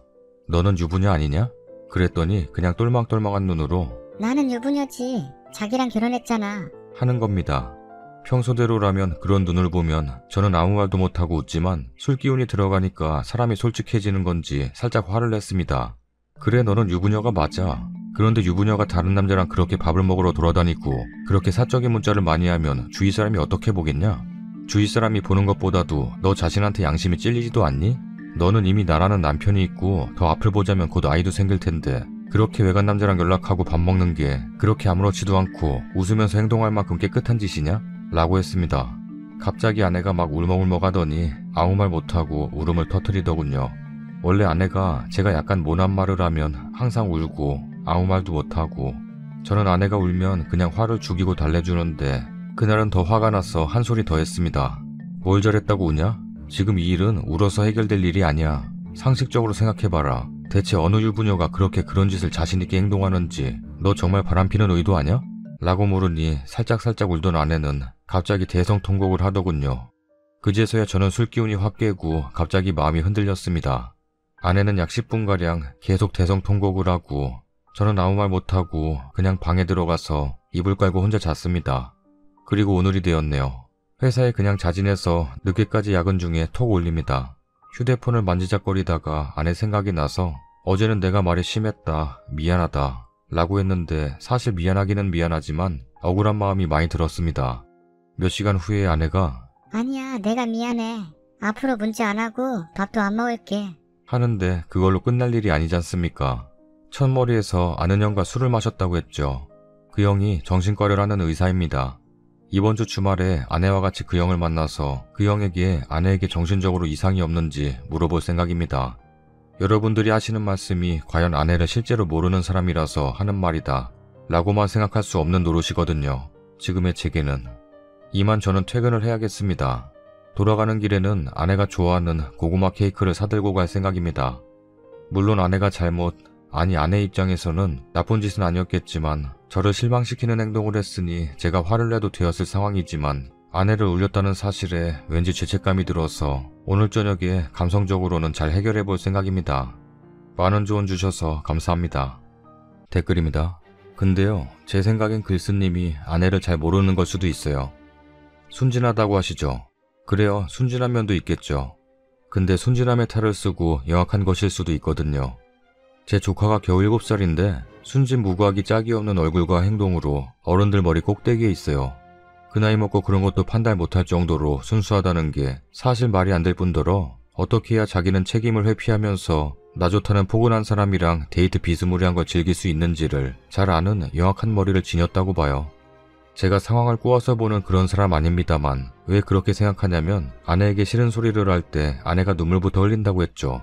그것은 회피예요. 일단 대화가 안 되거든요. 울기만 하면 변명을 할 필요도 없을 뿐더러 화낸 상대가 안절부절하기까지 하니 주도권은 자기에게 오고 결국 글쓰님 봐요. 아내가 100번 잘못한 상황에서 고구마 케이크도 사가게 되죠. 결과를 보세요. 얼마나 아내 유리한 쪽으로 돌아가나요? 아마 이번 일뿐만 아니고 살면서 많은 일들을 이런 식으로 넘어갔을 거라고 봐요. 한마디로 아내는 순수한 게 아니고 님 머리 꼭대기에 있는 것입니다. 앞으로도 님이 아내에게 싫은 소리 해봤자 그냥 울 거예요. 그래서 답답해서 울지 마라 그러면 대성통곡을 할 거고요. 이런 식으로라면 앞으로 아내랑 깊은 얘기를 할 수는 없을 겁니다. 아내 입장에서 불리하면 울면 되니 이것저것 얘기할 필요가 없거든요. 아내가 순수하다는 생각을 좀 버리고 대화에 임해보세요. 제가 볼 땐 순수하지 않으신데 남자분들은 잘 구분 못하세요. 제 회사 동생은 새언니가 순수하고 순진한 얼굴로 들어와서 아주 별의별 폐악을 다 부리고 시부모님 앞에서는 아주 순수하고 착한 사람이 됩니다. 당하는 입장에선 억울하게 되죠. 보여지는 게 다가 아니라는 겁니다. 그 새언니가 그런 사람인 걸 동생만 알지 남편인 오빠는 전혀 모르고 있으니까요. 님 아내분이 위에 얘처럼 이중적일 거라는 말은 아니지만 무조건 순진하지는 않을 거란 걸 저는 어느 정도 확신을 가지고 말씀드리는 거예요. 그리고 여자친구들이 별로 없는 이유도 궁금하네요. 여자애들도 모성 본능이 있어서 순수하고 착한 친구는 지켜주고 싶어서라도 친구가 둘러둘러 있을 듯한데 님 아내분 맹하다고 하는데 아무리 맹하다 해도 나이가 있고 교육계 회사 다니면 그게 맹한 거예요? 어느 정도 자기가 판단할 줄 알고 지각이 있는 사람인데 남자에서만 모른다고요? 결혼까지 했는데? 그게 순진한 겁니까? 진짜 순진하면 왜 주위에 여자친구나 친한 베프가 없어요? 순진하다 해도 인간성 좋으면 여자라도 친구 있어요. 그건 그 아내분이 인간관계에 문제가 있는 거죠. 그리고 유부녀인 걸 알면서도 태연스레 외간 남자랑 단지 친절하게 해준다는 이유 하나만으로 밥 먹고 문자질하는 거, 그거 한 소리 했다고 우는 거 보면 자기가 잘못한 걸 모르는 거죠. 그게 잘못해서 우는 걸까요? 님이 오히려 아내분 그렇게 만들어가는 것 같아요. 님 아내분 뻔뻔하거나 멍청하거나 연기거나 이 셋 중에 하나라고 보시면 돼요. 물론 눈에 사랑스럽게 비치니 주위에서 뭔 말을 해도 모른다면 할 말 없지요, 더 이상. 네 아내는 네가 맹하다고 생각하고 있을걸? 다음 사연입니다. 저는 결혼 14년차 접어든 사람입니다. 답답하고 힘들어서 여기에 글을 남겨봅니다. 지금부터 본론으로 들어가겠습니다. 아내에게 남자친구가 생긴 걸 알게 된 건 작년 12월 중순경입니다. 아내의 조그마한 메모장을 우연히 보게 되었습니다. 안 봤다면 사실조차 모르고 지나갔을지도 모릅니다. 뭘 이렇게 적어놨나 궁금하여 첫 장부터 읽어내려갔습니다. 아이들 학원비 내는 날, 마트에서 사야 할 품목, 뭐 그런 걸 써놨더군요. 그리고 다음 장을 읽어봤는데 놀라운 글이 써 있었습니다. 엘리베이터에서 그 사람을 봤는데 가슴이 설레었다. 라고요. 이게 작년 3월이었어요. 짐작컨대 아내가 아이들 친구 엄마와 가깝게 지내는데 어떤 모임 회원가입을 권유받고 가입을 하게 되었습니다. 나름 경찰서 서장이 고문으로 있고 현직 경찰, 지역에서 힘 좀 쓰는 분들이 회원으로 있고 좋은 일도 많이 하더라고요. 문제는 그 모임이 한 달에 한 번 정기적으로 모임이 있는데 식당에서 회원들과 자연스럽게 친하게 되고 저녁에 모이다 보니 술도 오가는 모양입니다. 여기까지는 좋습니다. 다들 신분이 확실하니 걱정은 없었습니다. 그러나 남자들하고 술자리가 이제는 자연스러워졌다는 것입니다. 그러던 중 어떤 남자를 알게 되었던 거죠. 메모장에는 먼저 전화하지 말자. 먼저 만나자 하지 말자. 먼저 손 내밀지 말자. 이런 글들이 적어져 있고 자꾸 전화하게 된다. 그에게 처음으로 전화했다. 난 용감하니까. 이런 글이 써 있고 저는 아내가 미친 줄 알았습니다. 더 열받는 건 그 남자가 아내의 메모장에 나의 신조라고 메모를 남겼더군요. 웃으며 살자. 라고요. 날짜랑 자기 이름까지 쓰고 사인도 했더군요. 확 뒤집어 엎고 싶었으나 참았습니다. 아내 몰래 핸드폰을 열어보니 같은 이름이 거의 매일 찍혀있더군요. 이 남자다. 번호를 외우고 다음날 애들 핸드폰으로 전화하니 여자가 받더라고요. 김방구 핸드폰인데 자고 있다고, 누구시냐고. 유부남인 걸 알게 된 거죠, 이름까지. 며칠 후 아내에게 회사로 전화가 왔습니다. 전화했다 그래서 했다 하니 쌩 난리를 치더군요. 왜 전화했어? 내 입장이 어떻게 된 줄 알아? 라며 버럭 화를 내더군요. 그래서 저는 차근차근 얘기를 했는데 아내는 친한 친구끼리 안부 전화한 거 가지고 왜 그래? 나한테 잘해준 게 뭐야? 우울할 때 남편이 해준 게 뭐야? 남들처럼 돈 많이 벌어오길 했냐? 이런 식으로 난리를 치더군요. 그래서 제가 내가 3가지만 말하겠다 했습니다. 첫 번째, 밤에 하는 모임을 자제해라. 위의 모임 및 기타 모임 포함. 두 번째, 밤에 약속이 있으면 나에게 알려라. 세 번째, 핸드폰 통화 시 숨기는 게 없다면 당당하게 해라. 이외의 것은 알아서 해라. 그러고 전화를 끊었습니다. 3주 후에 그 메모장을 다시 봤더니 메모장 봤다는 얘기는 안 한 상태. 내가 사람을 잘못 봤나? 인생을 더 살아봐야 하나? 이런 글이 있더군요. 아마도 그 남자가 지레 겁을 먹고 연락을 끊은 것 같았습니다. 그리고 그 남자가 썼던 나의 신조는 찢겨져 있더군요. 아내 핸드폰에서는 그 남자 전화번호가 삭제되었고요. 그 남자의 회사, 부서, 직급까지 알고 있어요. 아내가 명함을 모아두는 곳을 아는데 이때다 싶어 명함을 제가 찢어버렸습니다. 화장실 변기에다 버리고 물을 내려버렸죠. 아직도 아내는 연락 오기만을 기다리고 있을 겁니다. 그런데 명함 모아두는 곳을 보다가 그 남자 부하 직원 명함이 발견되었습니다. 만날 때 부하 직원까지 합석한 모양인데 그때 명함 받아둔 걸 챙긴 겁니다. 아직도 미련을 못 버린 거죠. 이때까지는 한 번은 그럴 수 있다고 생각하고 덮어두기로 하고 다시 연락하거나 하면 이혼할 겁니다. 팬티만 입혀서 쫓아낼 거고요. 근데 올해 구정 전부터 또 이상한 겁니다.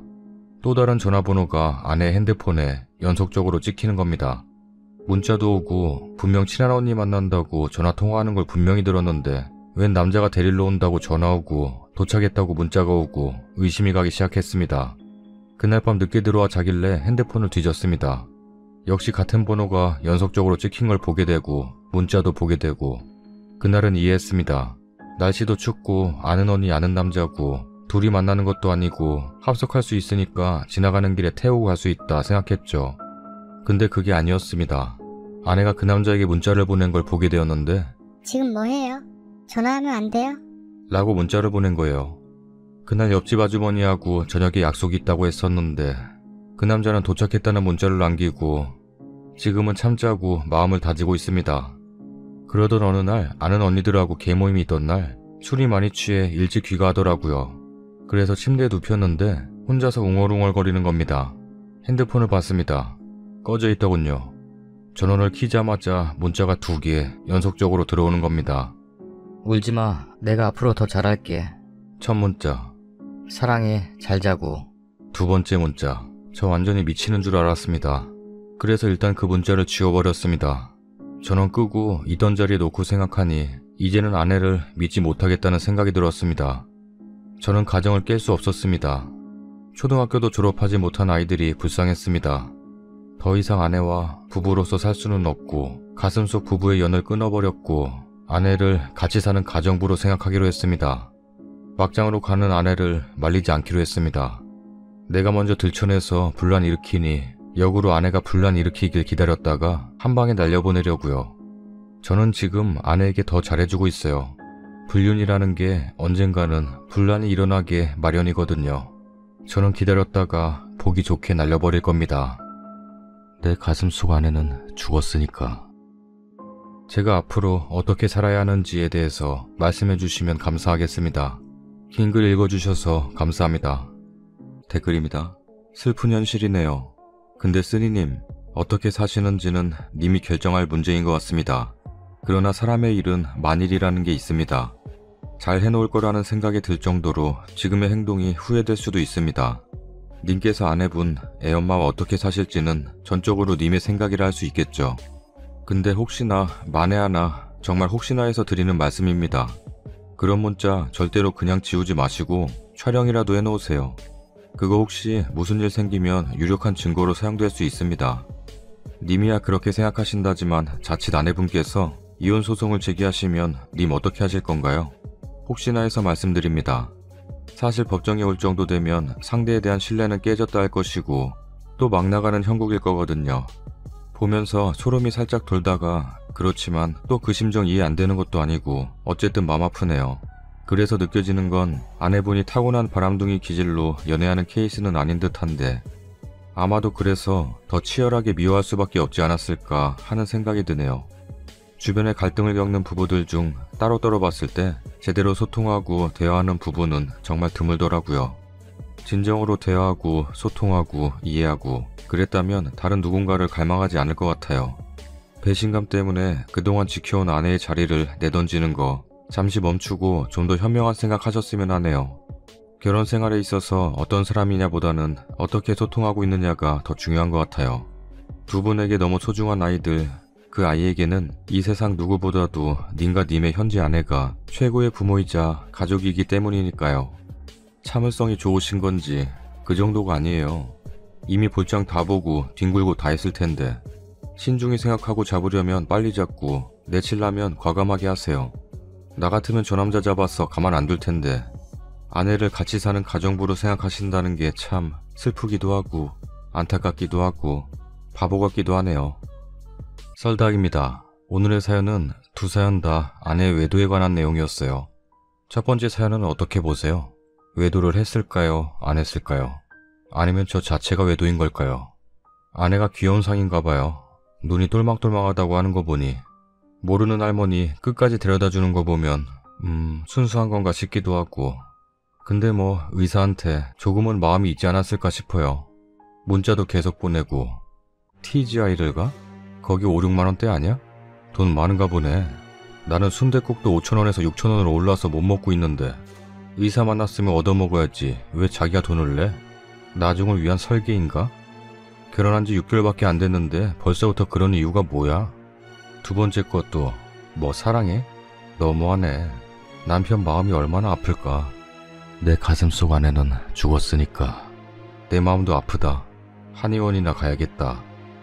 한의원에 가기 전에 침을 맞기 전에 구독하기 눌러주세요. 부항을 뜨기 전에 물리치료하기 전에 구독하기 눌러주세요. TGI에 가기 전에 오늘은 내가 쏠게 하기 전에 구독하기 눌러주세요. 그건 그렇고 뭐시라고라고라고라고라고라 이렇게 재밌고 알찬 사연이 있어?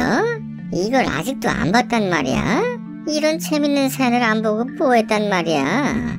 그렇다면 얼른 파야겠단 말이야. 지금 당장 파야겠단 말이야. 얼른 프로 가자고. 고고싱.